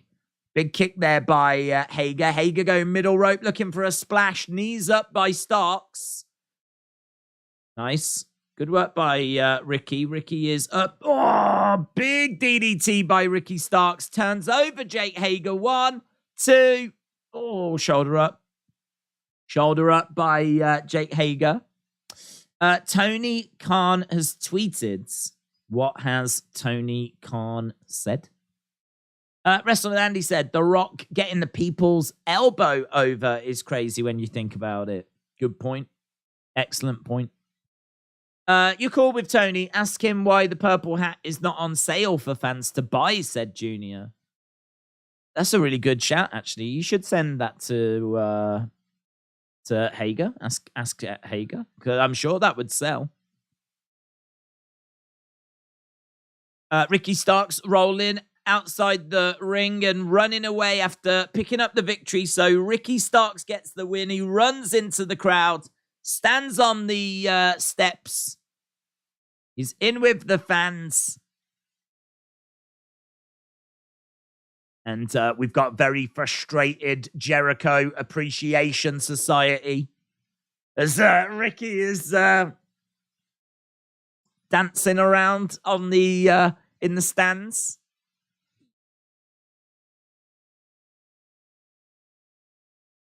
Yeah, that's cool. There's a Jericho fears Aubrey sign in the crowd. Jay Briscoe wasn't wearing a seatbelt, says Adam. I did read that, yes. The wrestling on AEW shows is levels above WWE, in my opinion, said Luke. Right, here's Adam Cole, baby.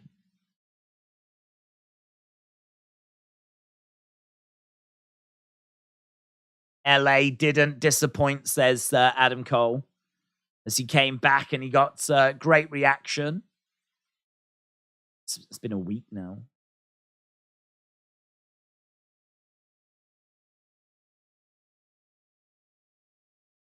I will run AEW and I will run anyone over.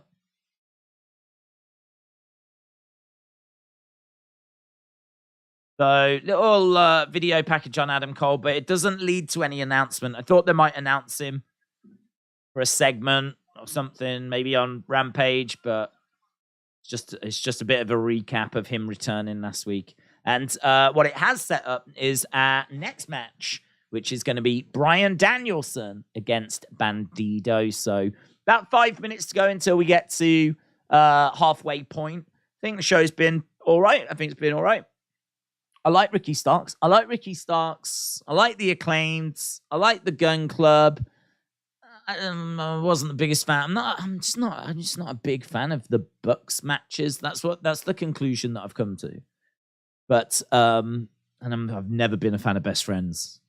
So yeah, the first thing wasn't really for me, but everything since then I think's been really good, and I really like the Hangman Page interview as well. So I'd say not a bad first hour.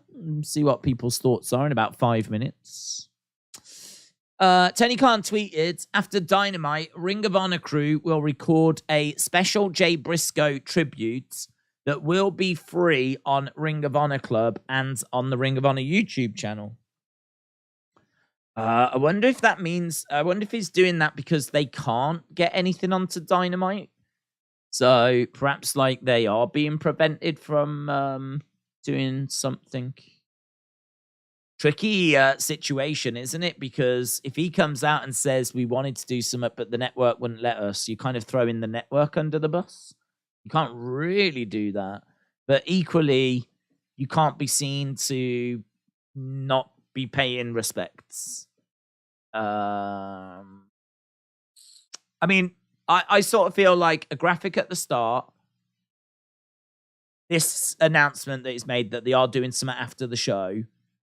I still think that the commentators should mention it. I must admit, I didn't see the first few moments of the show.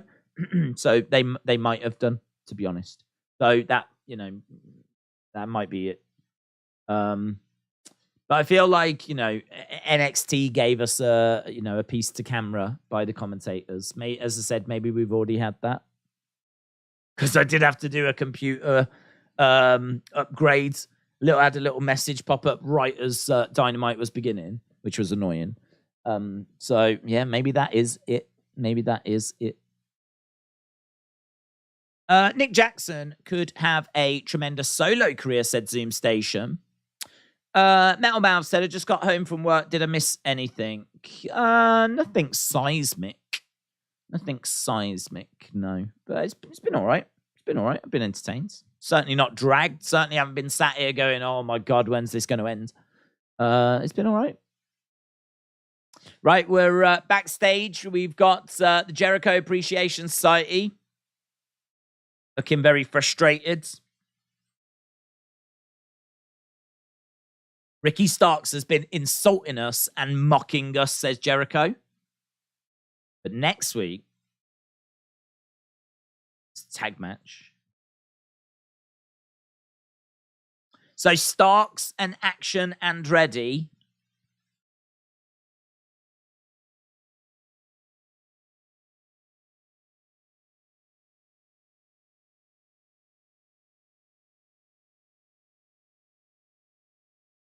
Sammy said, I've trained you for this. I'm so proud.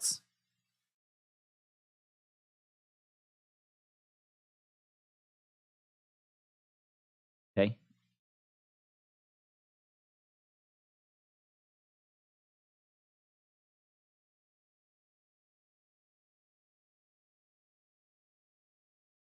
Garcia go. Is this a new thing for Sammy? I didn't realize this was a new thing for Sammy. So, Garcia wants to partner Jericho. Sammy is all right with it. And Sammy has gone and got new gear for Garcia. Garcia didn't seem thrilled. Garcia at the end was like, nah, kill the interview. Right, here's the American Dragon, Bryan Danielson, making his way down. Danielson's got a J armband on as well.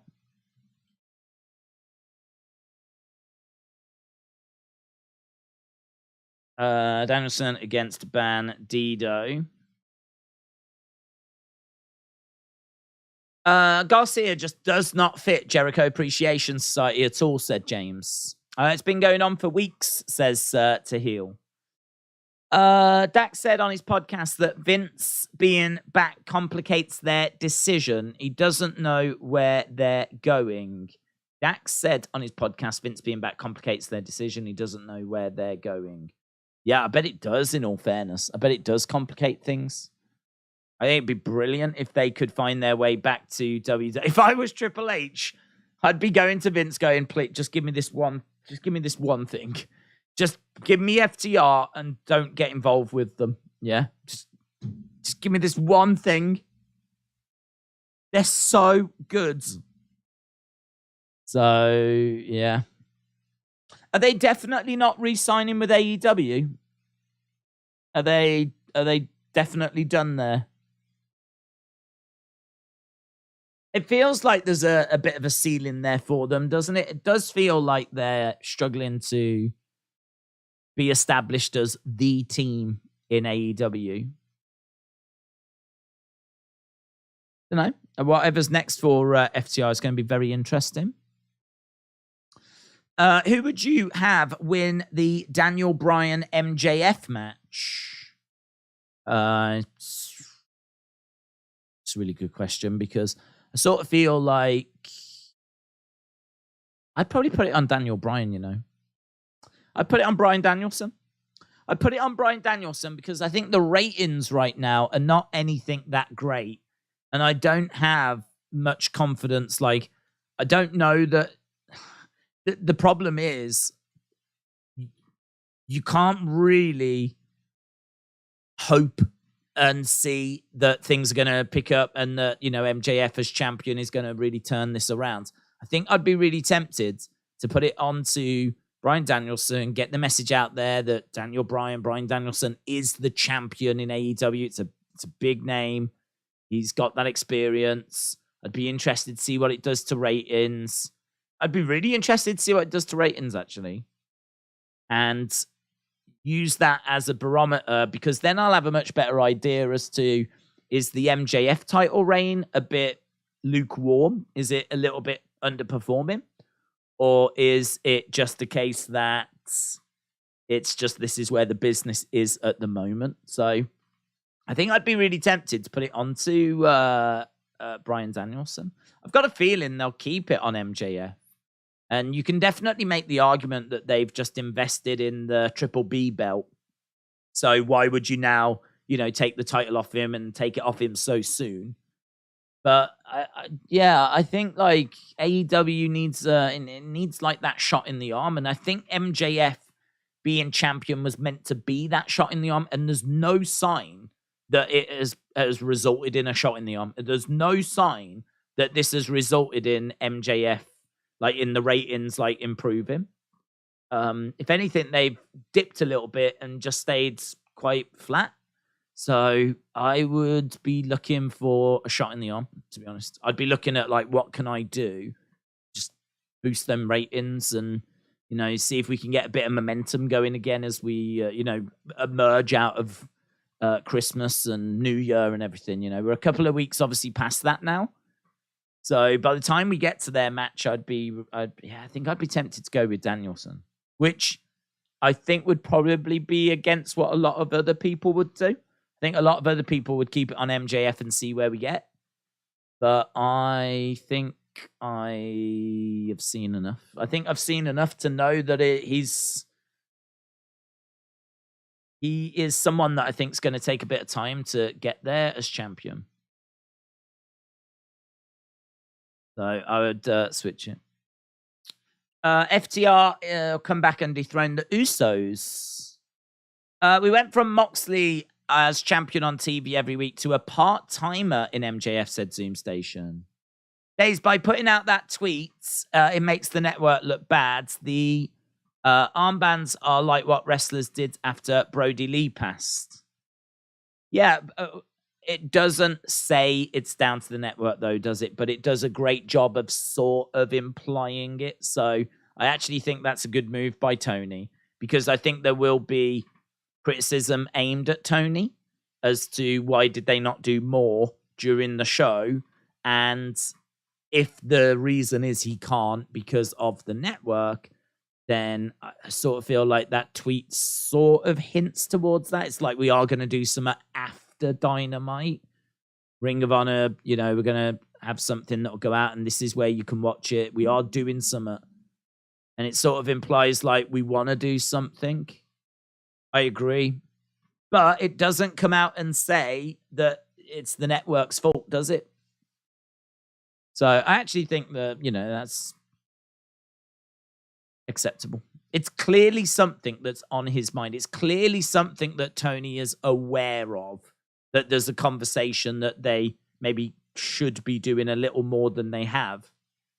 Because, he's felt the need to send that tweet out of all the things that he can talk about, things that are happening on the show, where they're going, what's happening, blah, blah, blah, blah, blah.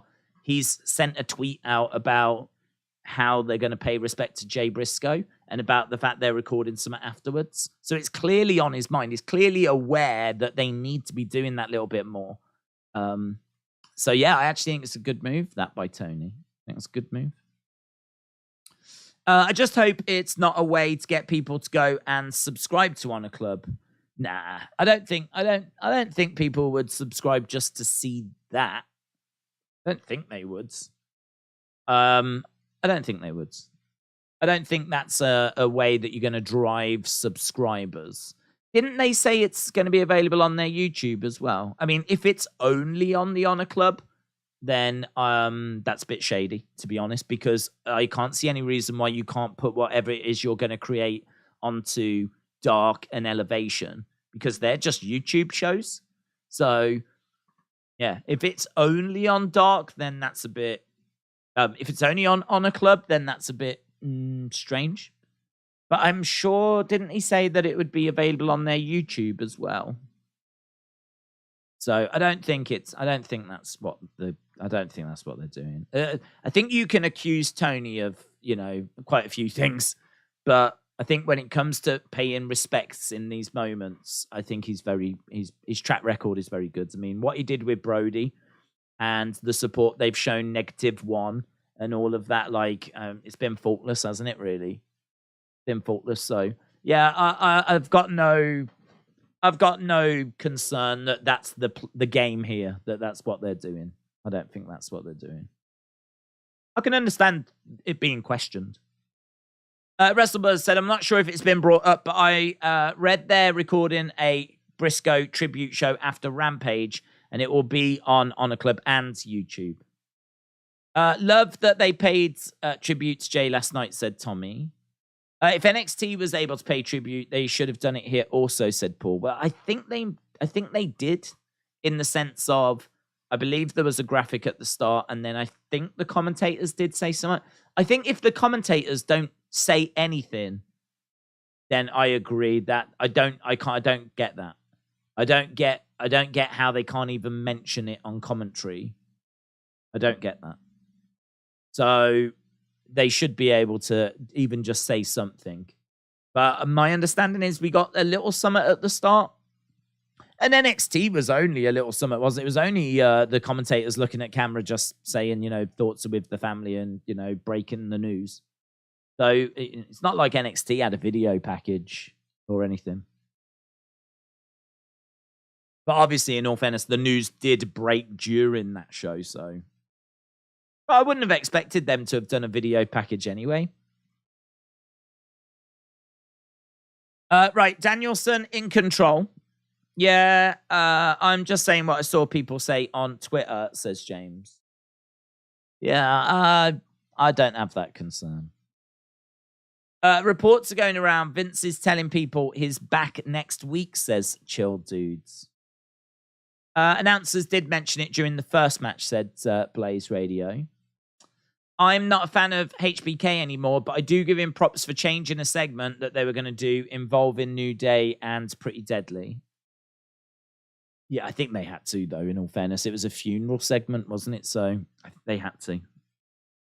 The optics on that, you know, a funeral segment involving the tag teams. I mean, yeah, I give him props for doing it, but I think there would have been a lot more criticism had they have done it. So, you know, it's kind of one of those where I totally understand. I believe it was Kofi, I think, that was talking with Sean that was like, we can't do this.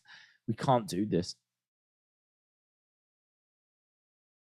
That's why they were dressed the way they were. So if you watched NXT, like the New Day were dressed quite sharp, and they came out and they said, we're dressed like this because, you know, we're looking fly and we are celebrating the fact that, you know, we have ended Pretty Deadly's hopes. Like they had to kind of just come up with something on the fly. But really, they were dressed in funeral attire. Because it was meant to be a funeral for Pretty Deadly's title hopes. There's a "This is awesome" chant as Danielson and Bandido are getting back to their feet.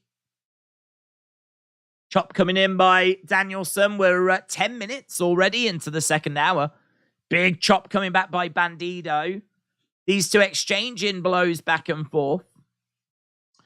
Vince really wants to get cash out and big money out of his baby. Good for Vince. Take your company back. Buy them escorts. Do you think Vince appears on TV before WrestleMania? I think there's a chance. There's people asking, will he be on Raw 30 next Monday? Which... I don't know. I mean, we actually spent a little bit of time talking about it during the Wrestling Escape Pods, where we would talk about what reaction do you think he'll get. I think he would get I think he'd get like a bit of a muted. I don't know that he would get boos, but I don't. There might be the odd cheer, but I think by and large it would be fairly quiet, muted. I just sort of feel like a lot of people would feel the same way I do. Like he's done so much for wrestling. Without Vince, I don't know where we would be. So he's done so much, but then equally what he's accused of is so horrific.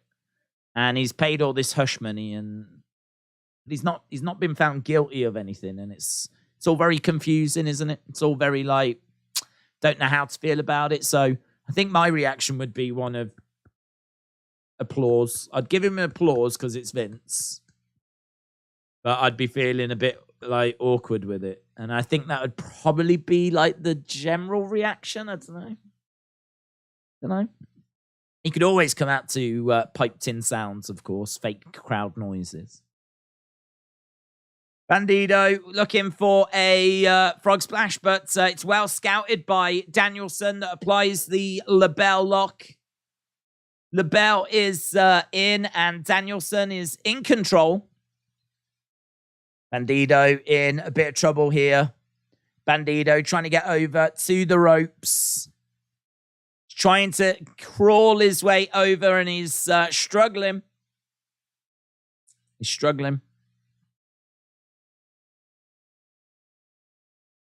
Danielson pulling back on the arm of Bandido. Kofi was talking to Sean Ross about Jay Briscoe, says Bonkers. They'll sing a song, Vince's song, said Justin. I don't know. I don't remember them doing that when he came out on the 2 shows he did. I think when the allegations first dropped, the first allegations, if my memory serves me correct, were not that bad. It was just more like he's had an affair type thing, you know, but it was all consensual. So the reaction he got the first time he came out wasn't that bad. But I think by the second time he came out, there'd been more allegations. And they started to become a bit questionable as to how consensual they actually were. And those ones, I don't think, I can't recall the reaction being that brilliant for the second time he came out. I don't know. I don't know. I really don't know that it would be a case of them singing his theme song. All I could tell you is that I wouldn't, but I would give a gentle applause. And ultimately, I might end up regretting that with time and, once we find out more details and whatever. But I don't know. Yeah, I don't know. I mean, I think there's a chance he could make an appearance. 2 count. Toe holds takedown as Bandido. A lovely little roll through as Danielson, just kicks out. Just kicks out. Technically, Vince hasn't been charged with committing a crime. Just saying. Yeah, that's true. Raw is in Philly. Those smarky marks, they could boo Vince. He's always gotten a great ovation. I don't think he has. That second time, I don't think he did. I think it was noteworthy that it wasn't a great ovation the second time. The kind of last time we saw him come out, feel free to go back and watch it. I think if you actually look in the background, there's a lot of people not clapping, a lot of people not reacting. It was definitely more muted.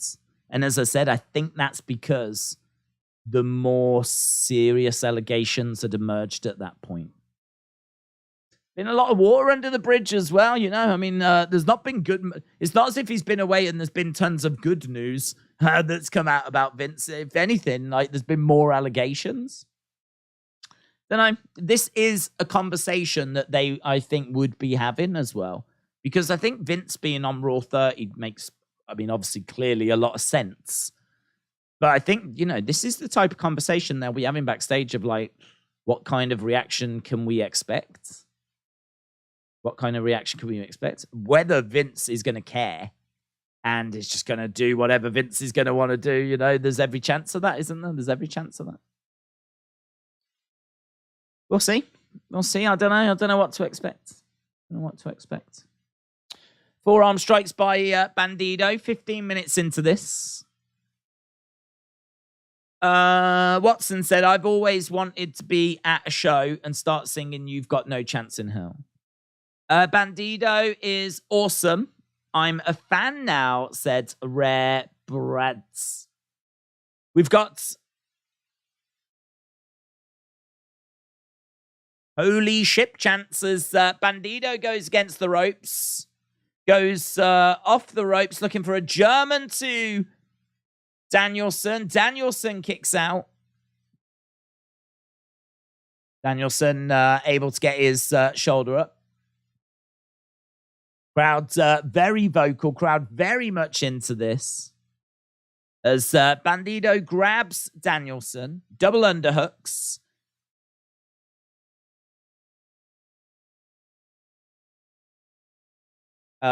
Big, loud, this is awesome chants. Forearm strike by Danielson. Bandido goes back. Bandido comes forward. He delivers a forearm strike. These two exchanging forearms. Now they're slapping away at each other. Danielson backs away. Kick coming in by Danielson. Super kick there by Bandido. Danielson goes down to one knee. Looking for a suplex. Can't quite get it. Danielson goes down. He's grabbing a hold of the arm. Looking for the label, but can't find it. And Bandido has got Danielson looking to pick him up. Danielson is being hoisted up in the air. Danielson managing to flip Bandido over. This match being given plenty of time as Danielson looks for a backslide against the ropes. Knee strike. There we go. That might do it. 1, 2, 3. And Danielson wins with the knee strike.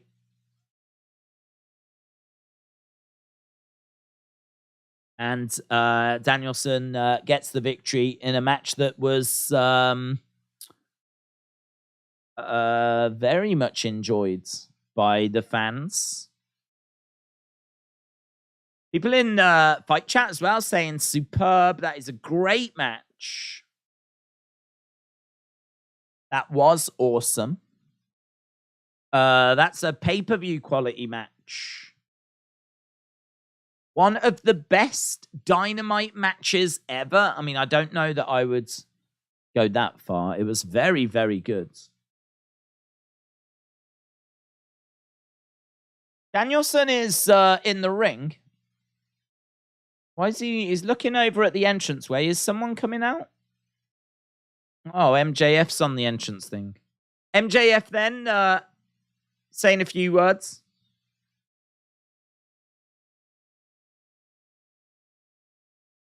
Fans claiming that I am not worthy and that I don't deserve my position here.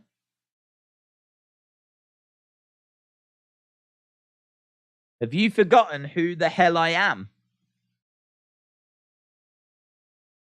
Take that personally, says MJF. All the moments that I've given you people. Hey, listen, wrestling's about what are you doing for me now, though, innit? I mean, it's about what ratings you bring in when you get to the belt.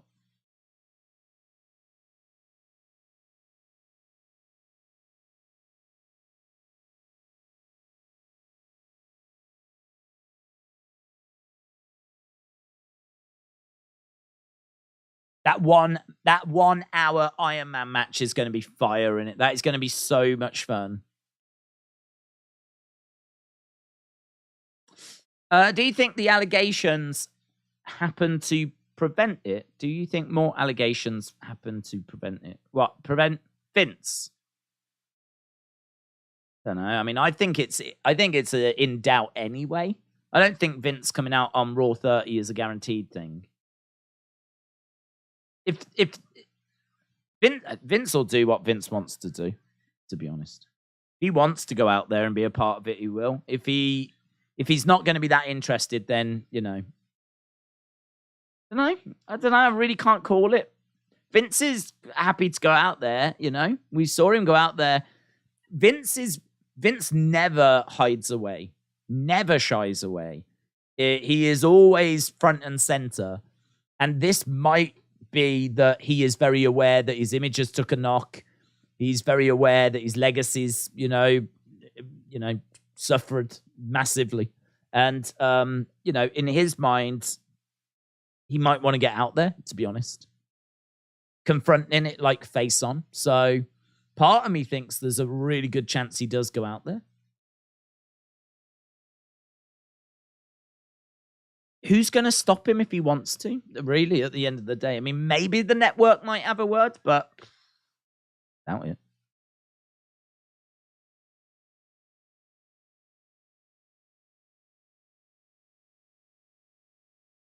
So Rhea saying to Hikaru Shida, you stay back here. Saraya seems really... Why is Saraya so off with Hikaru Shida? Why is she so off with her? You stay back here. What's Shida done? Darby, Allin, Kushida is coming up in... I don't know if that's our main event. I feel like it might be. Let's do halftime scores. Even though they're not halftime scores. Everybody, it's the halftime scores. These are not halftime scores. Know your halftime scores. Put it in the chat. What are your thoughts on the show? Everybody, it's the halftime scores. No one can stop Vince from doing anything. It's the halftime scores. Well, I mean, happy or you sad? The TV executives might be able to, but I don't think they would. Everybody, it's the halftime scores. Shida snubbed recorded again. If I got it recorded, I could just she's treating her like a child. Just sit here like this. 1 Minute Wrestler says 7. Funko Pop Asylum said 7.5. Denise did say 10, but then took it away. WWE and AEW fan said 7. Chris said, after the Danielson match, I give it an 8. Zoom Station says 7. Denise said 5. Travis said 2. Jojo said 8.4. Zane the Goat said 7.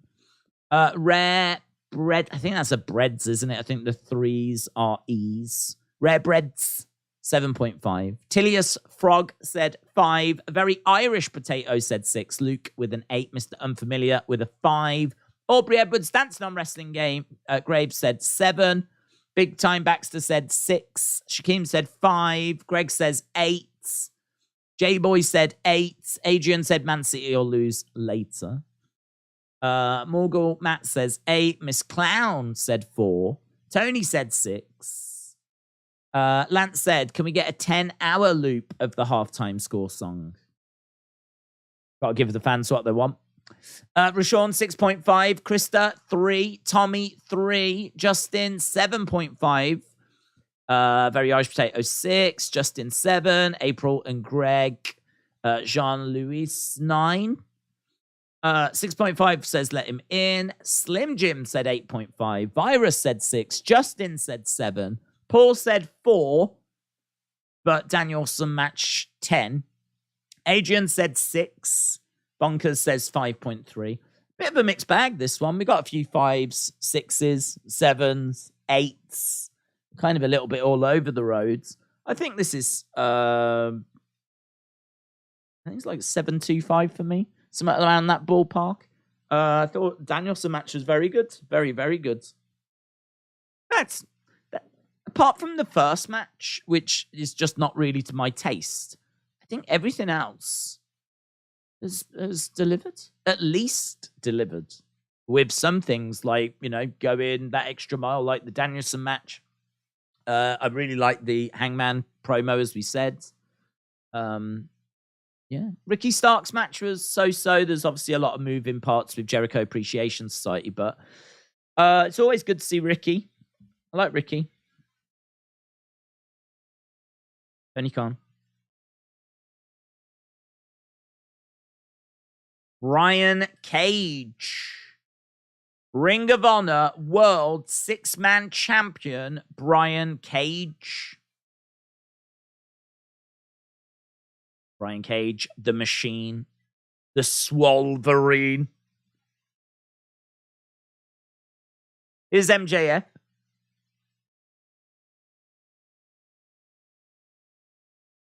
I need a machine, says MJF.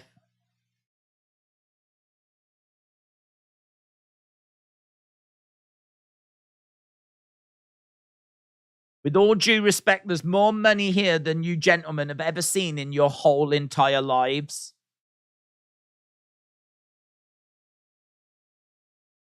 Break his arm.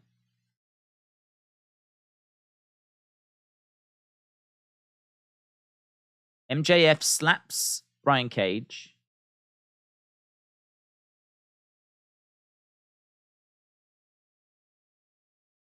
So MJF slaps Brian Cage. He said, that feeling. Bottle it. Great. Pleasure doing business with you. I don't care if you lose, just break his arm. Here's a load of money. So, good. Some of these backstage segments have been really tasty. All right, here's Tony Storm, ex-women's champion, coming down to the ring with Saraya.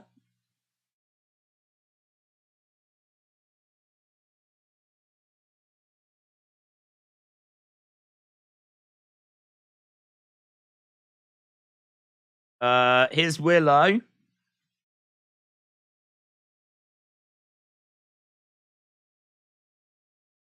Willow making her way down to the ring. 5-1 in her past 6 matches. I like her entrance.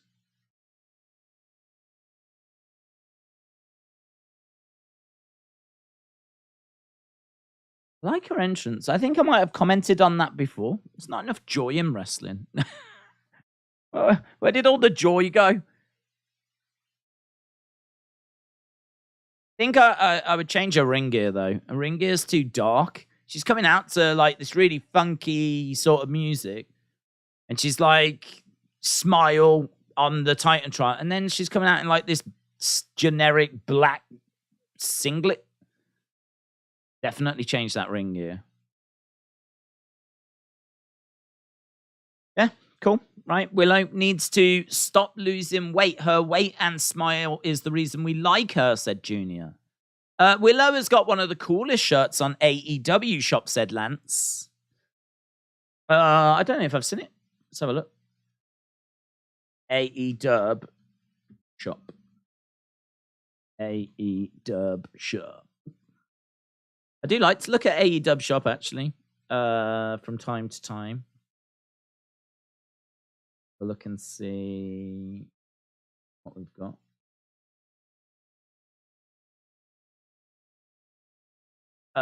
What's this? Some crate thing.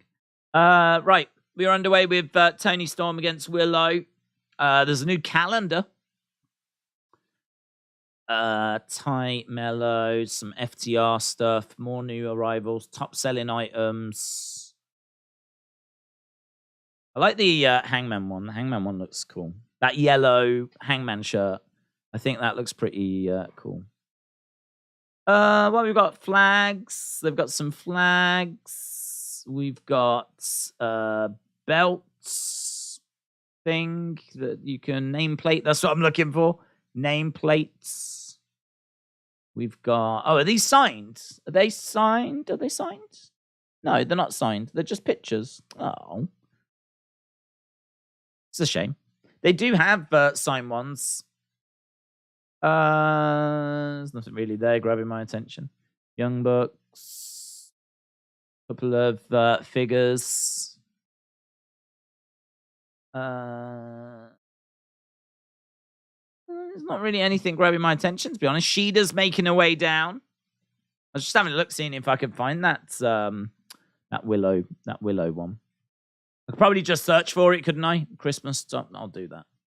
Willow. Sheeta making her way down, and Saraya having her words. Can't believe it. Told you to stay up back. There we go. Daydream. I'd probably struggle to wear that down the pub, to be honest. But it's nice to see her getting some merch. Wrestling shirts all look the same. Yeah.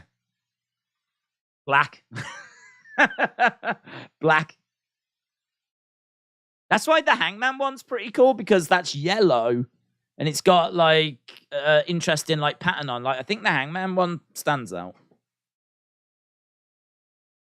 Tell you what, if you got into wrestling and you had bright ring gear and some bright wrestling shirts, you'd probably get somewhere, even if you couldn't wrestle, because standing out is so important.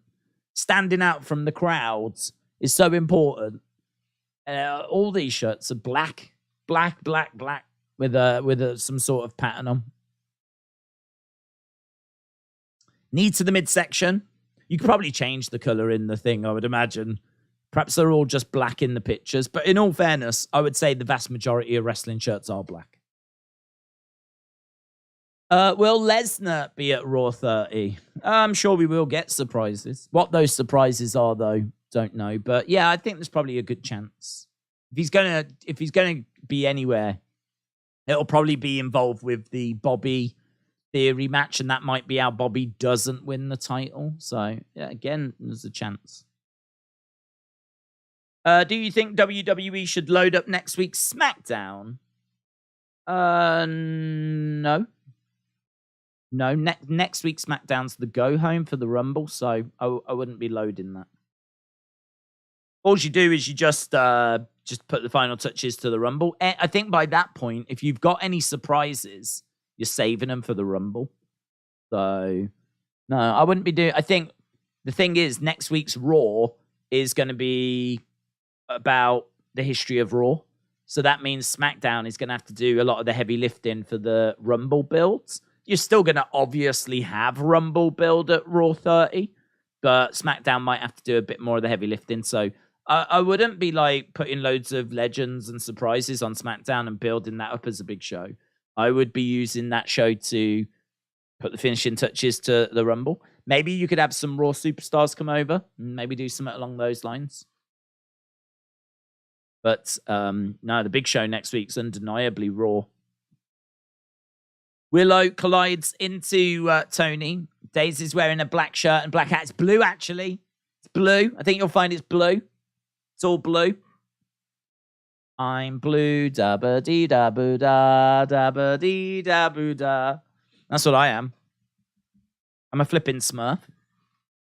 Bang! Down goes Tony. 2. Kick out by Tony. Tatanka. I've never in my life called him Tatanka until now. Tatanka will not be at Raw 30. He tweeted saying they called him a few weeks ago, but he's got things to do. Sorry, Tatanka fans.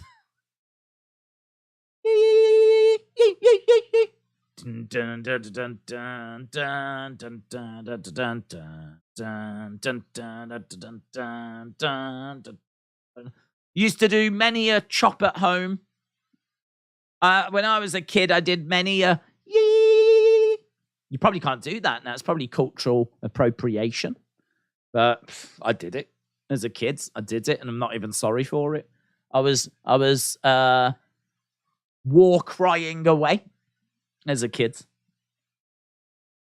Against the ropes, Willow collides into Tony with a heavy tackle. Tony goes flying across the ring. I never needed you at all. The straps have come down for Willow. I never needed you. The straps are down. Willow back in the corner. Ooh, cannonball.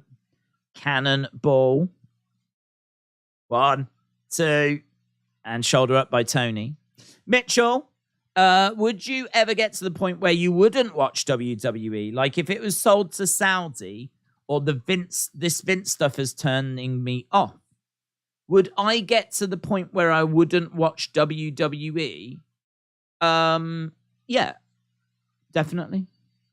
I don't know what it would take to do that. I mean, I'm nowhere near that point now because I don't blame WWE for what Vince has done in his personal life. Wrestling is bigger than Vince. Obviously, WWE is Vince's massive part of WWE, but I don't look at WWE as just being Vince McMahon. Like it goes back way before Vince. You could definitely make the argument he is the biggest person in its history. And he is certainly the major shareholder benefactor at the moment. But this isn't a problem for me. But I think if it was all going to get like really stupid, do you know what I mean? If we were just going to get, I don't know, loads of, influencers getting involved and it was all just going to be ratings grabs. It was just going to be for trying to get ratings and the quality of the show would just be awful and all that kind of stuff. At that point, then you're going to be looking at it going, do I want to watch this? Do I want to watch this? This isn't what I love. This isn't Gunther. Do you know what I mean? This isn't Gunther. It's not Danielson. It's not Sammy and Roman. Is this what I want to watch? I sort of feel like if you take influencer boxing, for example, there's a place for that in the world, but it's alongside boxing. Like there's boxing as well. Whereas, if the influencers want to get in and do wrestling, that's fine, but not at the expense of taking WWE away from me. Like, I don't want to have to watch that instead of WWE. I don't watch influencer boxing instead of boxing. It's something that runs alongside. Whereas with WWE, you just don't know what their future's going to look like. Just don't know what they're going to do. I mean, they could go massively into, like, bringing in celebrities and influencers and go into that world, I don't know. Who knows? Who knows what the business strategy of potential buyers is going to look like? So, mean, I have to think that it's probably not going to drastically change. That's what I think. It's probably not going to drastically change. But who knows? Honestly, I don't know. I don't know. And there's no way of knowing because whoever buys it is going to be buying a company that's got declining ratings. They're buying a company whose TV ratings are in decline, who have got some big problems that need to be solved. Those problems being, where do we go, basically TV-wise? And how do we connect with this current generation? That's a big problem. How do we get, people's attention again? How do we stop being a niche product and get back to the mainstream? Where is the mainstream in relation to where wrestling is? Is there even a way back there now? Is the mainstream more interested in influencer boxing and UFC, and wrestling's time has largely been and gone?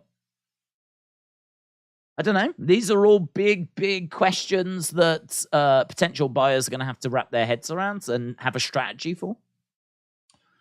So, would there ever be a point where I'd walk away from it? Well, the answer to that is quite simple, isn't it? It depends what it becomes. It depends where it goes. But I would say right now, and absolutely nowhere near. Because right now, it doesn't really feel much different, does it? Under Triple H and his booking compared to what we had. Doppelganger said, WWE will be fine if they keep Vince away from creative. The only way to solve declining ratings is to kill the internet. Well, let's call that Plan B. Aubrey Edwards, dancing on wrestling's grave, said, I feel like influencer wrestling would be really silly looking. Only a few have been good. Logan Paul, and that's all I can think of. Yeah, I think it would be silly looking. I mean, if you did it as like mixed tag match, if you was to have, say, Miz and Logan versus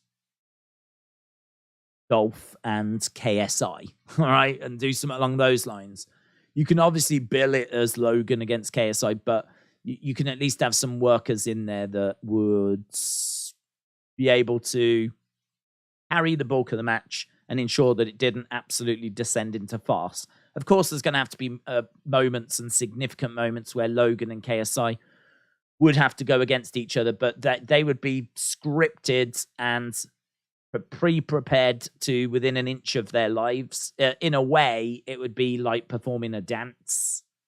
But in many ways, I sort of feel like that's what we get now anyway. I sort of feel like that's what Logan's match was. Lots of pre-prepared spots. That match was just planned from start to finish, big crazy spots. I mean, we had Solo coming down. We had the people from his podcast jumping over, getting involved.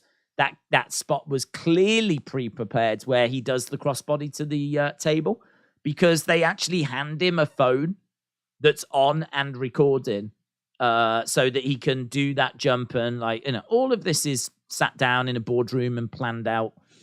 And then they go away. He works on what he needs to work on. They piece it all together, and then everyone goes crazy about this match. To compare what Logan did to what you get on a weekly show, where things are having to be called in the ring, it's different. It's like a cinematic match in a way. So you'd have to do that, and there'd be plenty of that. So would it look silly? I'm sure it would. You're going to get varying degrees of commitment, aren't you? Varying degrees of skill, athleticism, and I'm sure it would look rubbish at times. But equally, I think looking at the success of YouTuber boxing, there probably is still a way forward if they did go down that road. I just don't want them to go down that road, to be honest. But I don't know. I genuinely don't know. Where is wrestling in 10 years or so? I don't know. Right, main event time. Main events. What happened to the 1 million mark that AEW used to hover? They haven't done it since September. Well, we know that they've been in a slump, and we know that December's not great for ratings. So, as we said, the question was asked earlier, would you put the belt on Danielson? I would. I mean, I think there's a way of getting back to that million. I just don't know that. I don't know that we're quite there with the current product. I think last week weren't we at 900 and some thousand though? I think we were not a million miles away last week. So I feel like we're in the ballpark.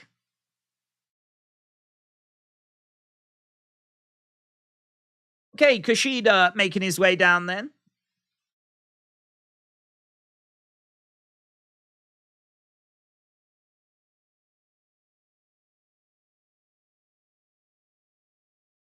So Kushida has made his way down and he's getting a gentle applause.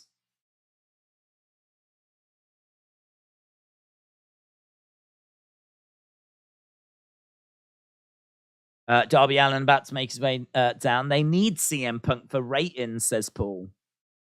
Great to see Kushida again, said J14. I didn't like how he was used in NXT. I agree. Just didn't know how to use him. Here's Darby Allin making his way down. How long have we got? We've got 18 minutes. I saw 0 applause, said Tommy. Yeah, it was very quiet for Kushida. Very quiet. I do think that AEW clearly has its roots in New Japan, but I do think that its fan base has evolved past New Japan. And I think we saw that with Forbidden Door where, you know, we weren't seeing people like losing their minds when like these New Japan stars were coming down. There was obviously sections of the crowd that were, but I think, you know, I mean, look, we're seeing a kid here that's got Darby Allin face paint on. I mean, like, how much New Japan has that kid watched? I have no idea. But I've got to think there's a good chunk of this audience that have not really been exposed to that much New Japan. Darby has made his way down, and Sting has come down with him. Sting finally starting to fill in the paint around his hairline. It looks much better, says Corvids. Been waiting for the Sting to return. Sting is back. He's around ringside. So, looks like they're going to give these guys about 15 minutes. This is our main event.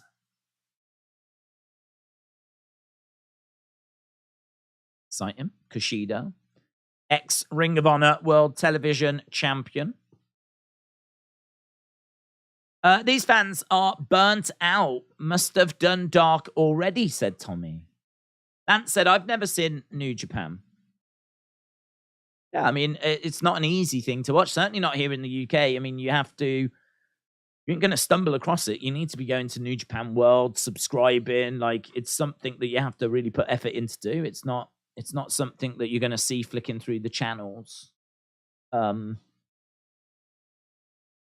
yeah, I'm not surprised. I'm not surprised that there's people that haven't seen it. But Kushida is obviously, you know, been in NXT, so there'll be some people that will know him from there. These two reversing against each other as Darby goes back.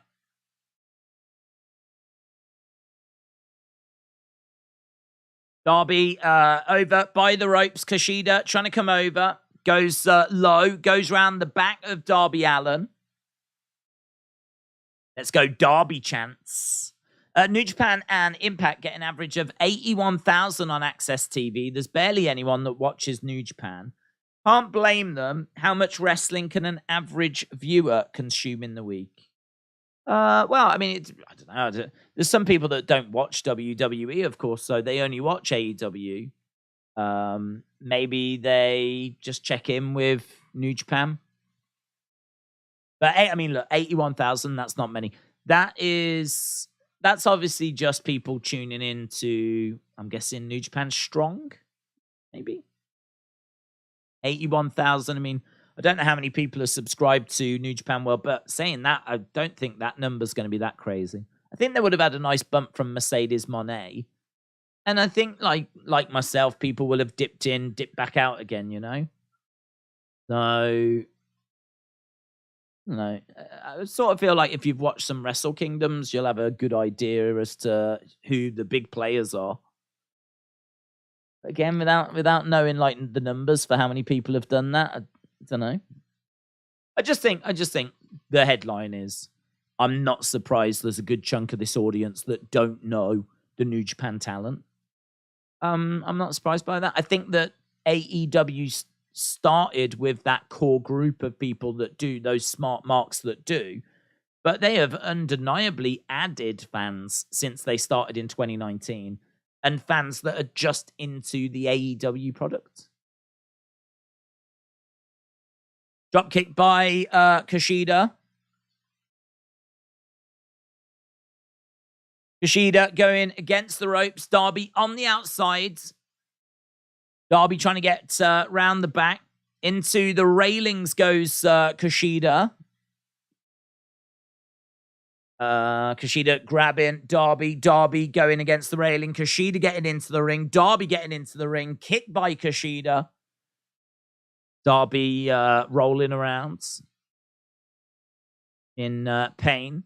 New Japan did 0.01. That equates to 1,000 viewers in 18 to 49. Corvid said this was a wasted opportunity for Darby to show up with the skateboards and Kushida with a hoverboard, but at least he's representing it on his trunks. I dip in for Wrestle Kingdom 17, which was totally worth it, but I don't have the urge to follow it regularly. I agree. I'm the same. I don't go out my way to watch their weekly show, but I did watch Wrestle Kingdom. And I have watched Wrestle Kingdom most years, going back to, I don't even remember. I mean, that's 5 years or so, something like that. Back elbow by Darby. Darby gets caught. Forearm strike by Kushida. Oh, went for the Pele kick.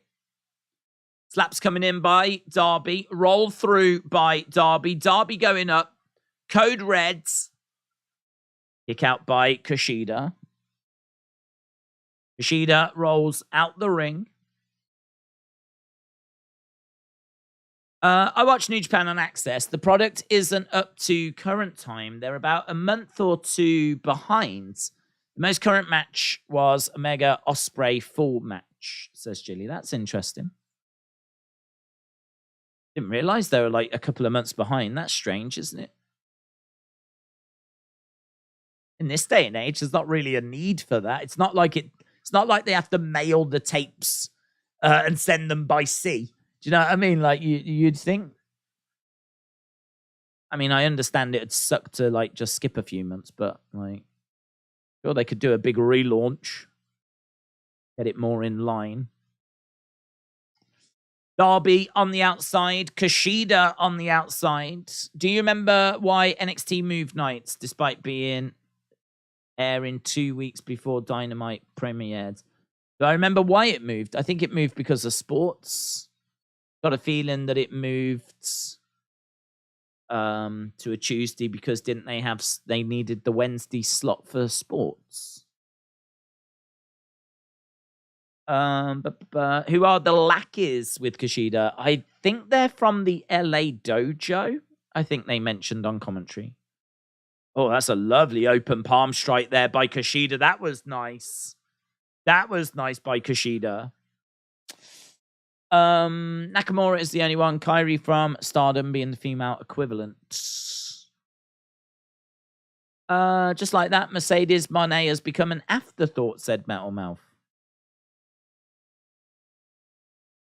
Well, I mean, look, she's only just come back, hasn't she? I mean, like, when she has the match, there'll be the hype again. Like, it has gone a bit quiet now in regards to Mercedes Moné. But I think people are probably accepting that her next match will be the one with New Japan in February. Who knows? Who knows where she is by the end of the year? But she could always come into AEW if she feels like things aren't really going the way she envisaged. You know, I'm sure AEW would always welcome her in. We know that WWE has made an offer. So seemingly she can always go back there.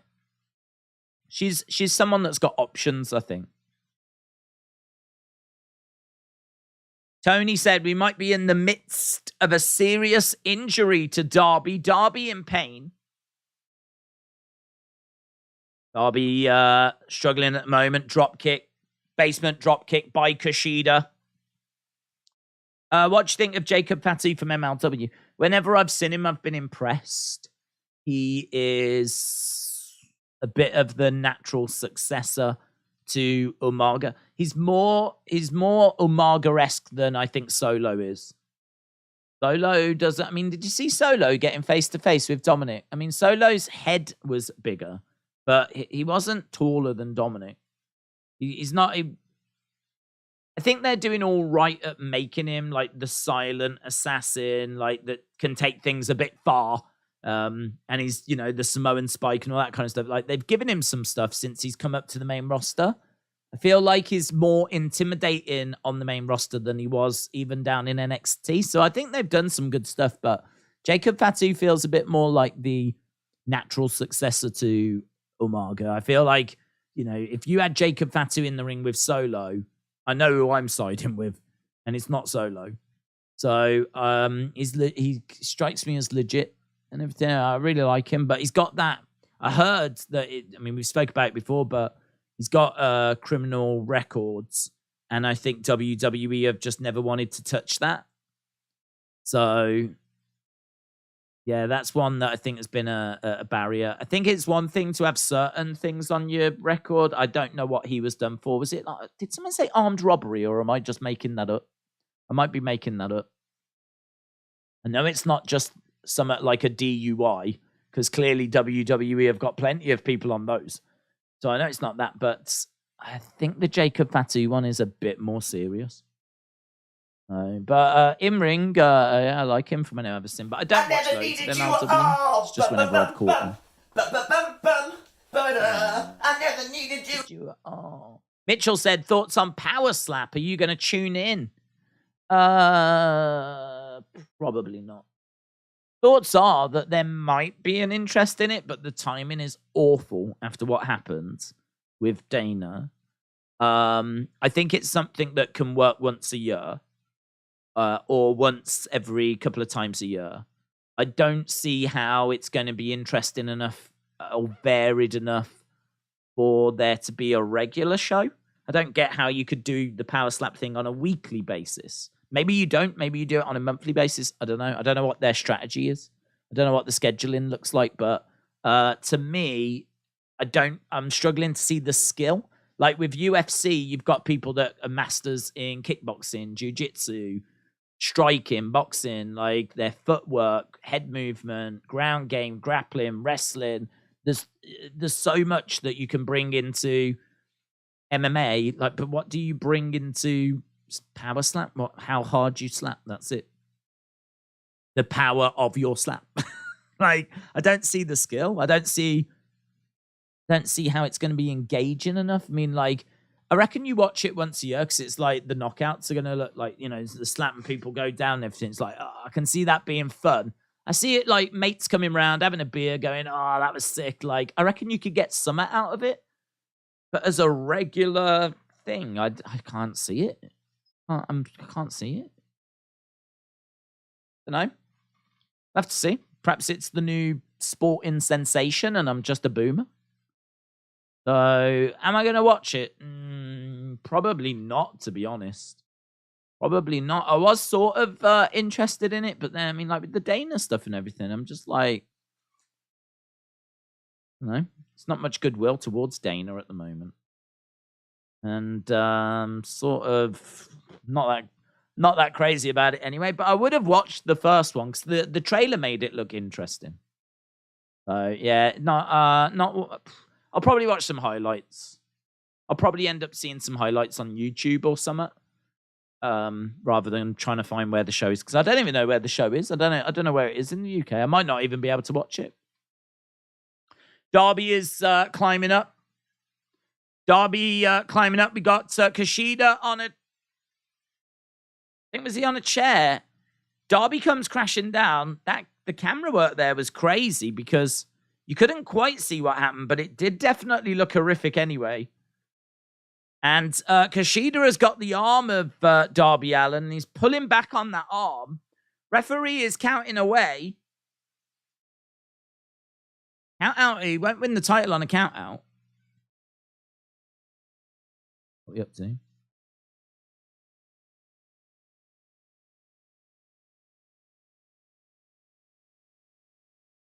Seven. Darby gets into the ring, breaks the count. Days, it's airing tonight after Dynamite from where you're watching it from.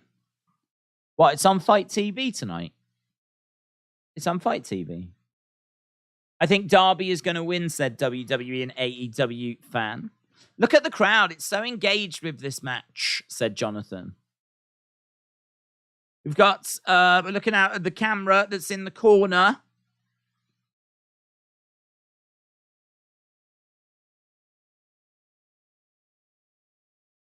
That didn't seem to go to plan.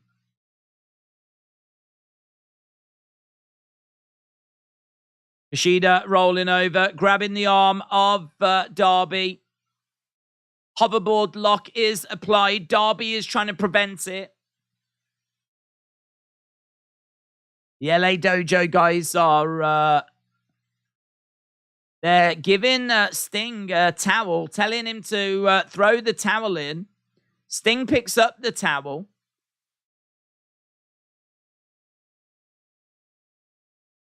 Wipes his face. And he chucks the towel into the crowds.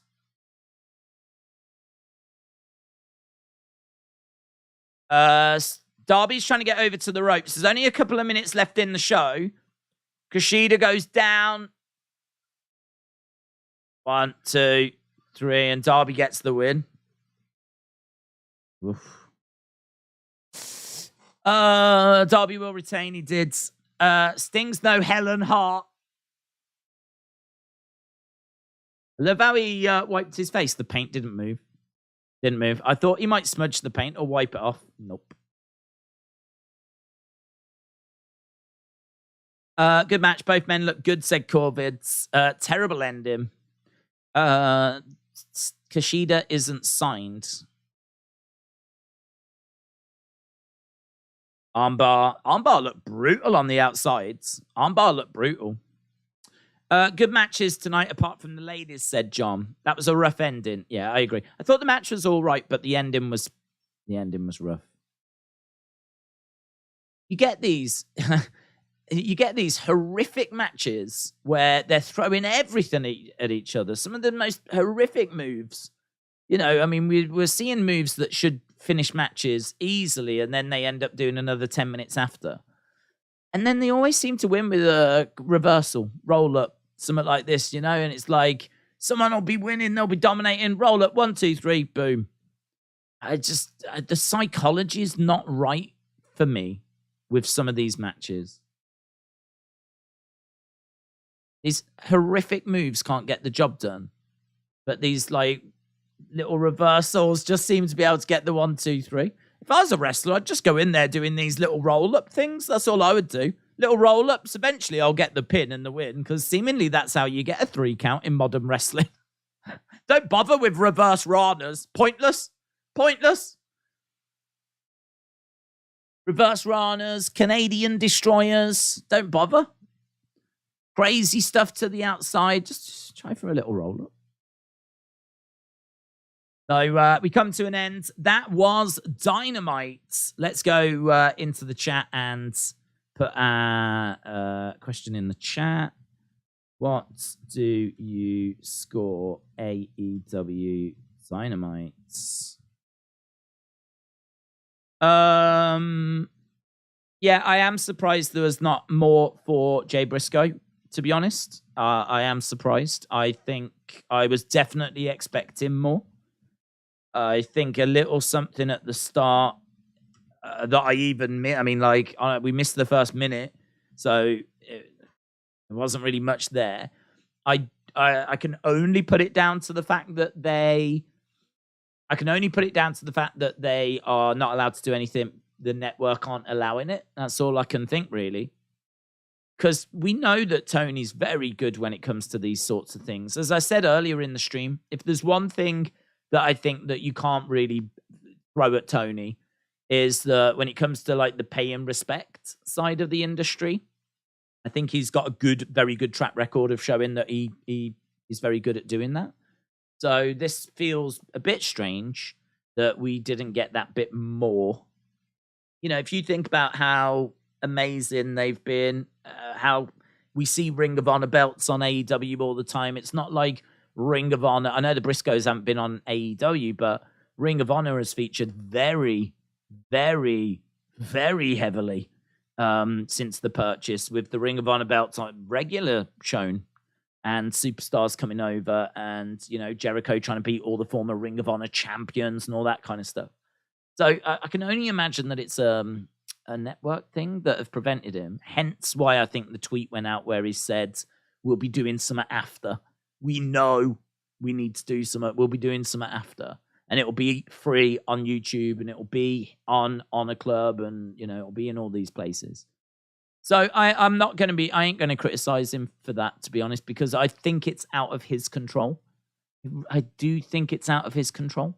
So I'm not going to criticize him for that. I'm sure people on Twitter will. I thought the show was all right. You know, I really did. Yeah, I was entertained. I was not bored. I thought there's some really interesting stuff. Loved the MJF backstage segment. Obviously, we've already spoke about the first hour. Women's match, that was a bit of a low point. Finish to the main event was a bit of a low point. I actually think the second hour maybe was a dip down below the first, but the Bryan Danielson match is very good, very impressive. So the Danielson segment was a real highlight. So even the second hour did have some good stuff. So I'm going to say it probably, for me personally, held at 7.25.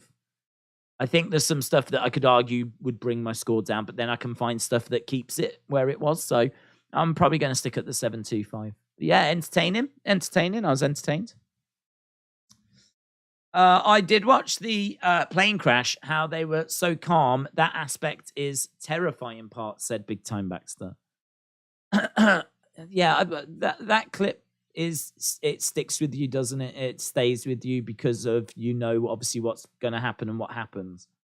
The only thing I would say is, I think it's sort of nice if I knew those people. I think knowing that they didn't go through much, you know, I think when you think about a plane crash, you think about being 30,000 feet and then the however long it would take to come down and just screaming as you're, like, you know, on your way down, and how horrific it must be, and time to reflect and all that kind of stuff. Like, this is why people get scared of plane crashes and dying and all that kind of stuff. I sort of think watching that clip, you see it's I mean, seconds from looking out of a window to, you know, the flames showing on the thing. If you've not seen it, it's not an easy watch, but there's nothing graphic in there. And it does stick with you. But I sort of thought that, you know, I think if I knew those people, and they were, say, friends or maybe family, maybe I would get something from the fact that they didn't suffer. They weren't seemingly aware of what was about to happen, like, for very long. It was very quick. So maybe I'd get something from that. But I mean, it's just awful, isn't it? There's so much awful news around in the world at the moment.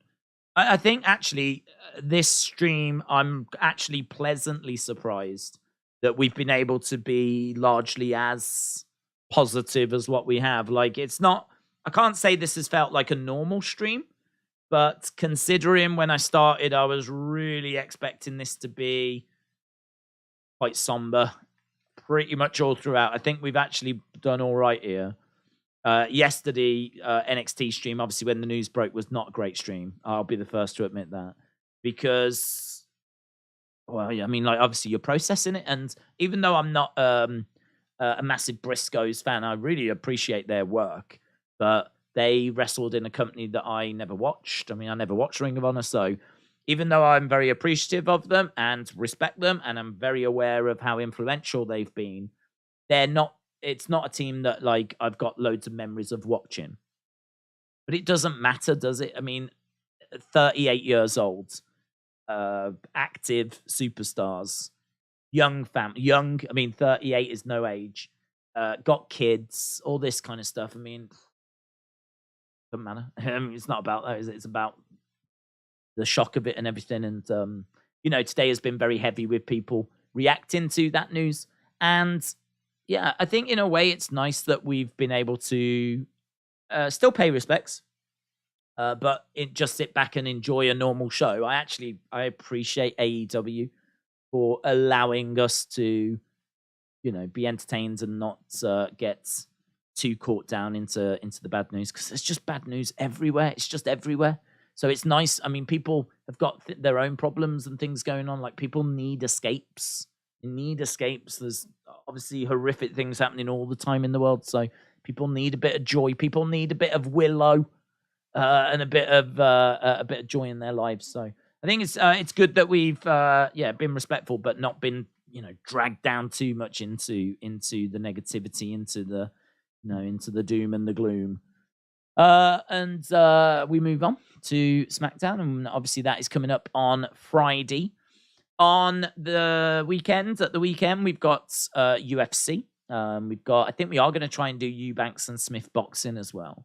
We've got that. And then on Sunday, I am going to look to try and do a Royal Rumble predictions stream of sorts. Don't know quite how that's going to look, but we've got some big things coming up this weekend. With that being said, we've managed to get a few votes for AEW tonight. Let's have a look and see what we've got. I think James has said it best there. We lost a wrestler, but more importantly, they lost a husband, a father, and a son. That is a brilliant way to put it. Right, what do you score Dynamite? 34% went 7 to 775. 33% went 8 to 10. 6 to 675, 20%. 575 or below, 12%. So, yeah, I was in that kind of 7-2-5 range. So I agree. Yeah. But it seems like people really enjoyed it as well, because we had 33% that went 8 to 10. So awesome, guys. We are done. Really appreciate people joining us tonight. I know this was a tricky one. And we got through it, and I'll be very interested. I will watch that thing on YouTube, see what they come out with. I don't know when it's going to drop. I don't know if it's tonight or not, but I will watch that and see the tribute thing that they come up with for Jay Briscoe. And as we said, we will be back on Friday. So appreciate the support. Have a great evening wherever you are. Look after yourselves, and I will see you again next time. Bye for now.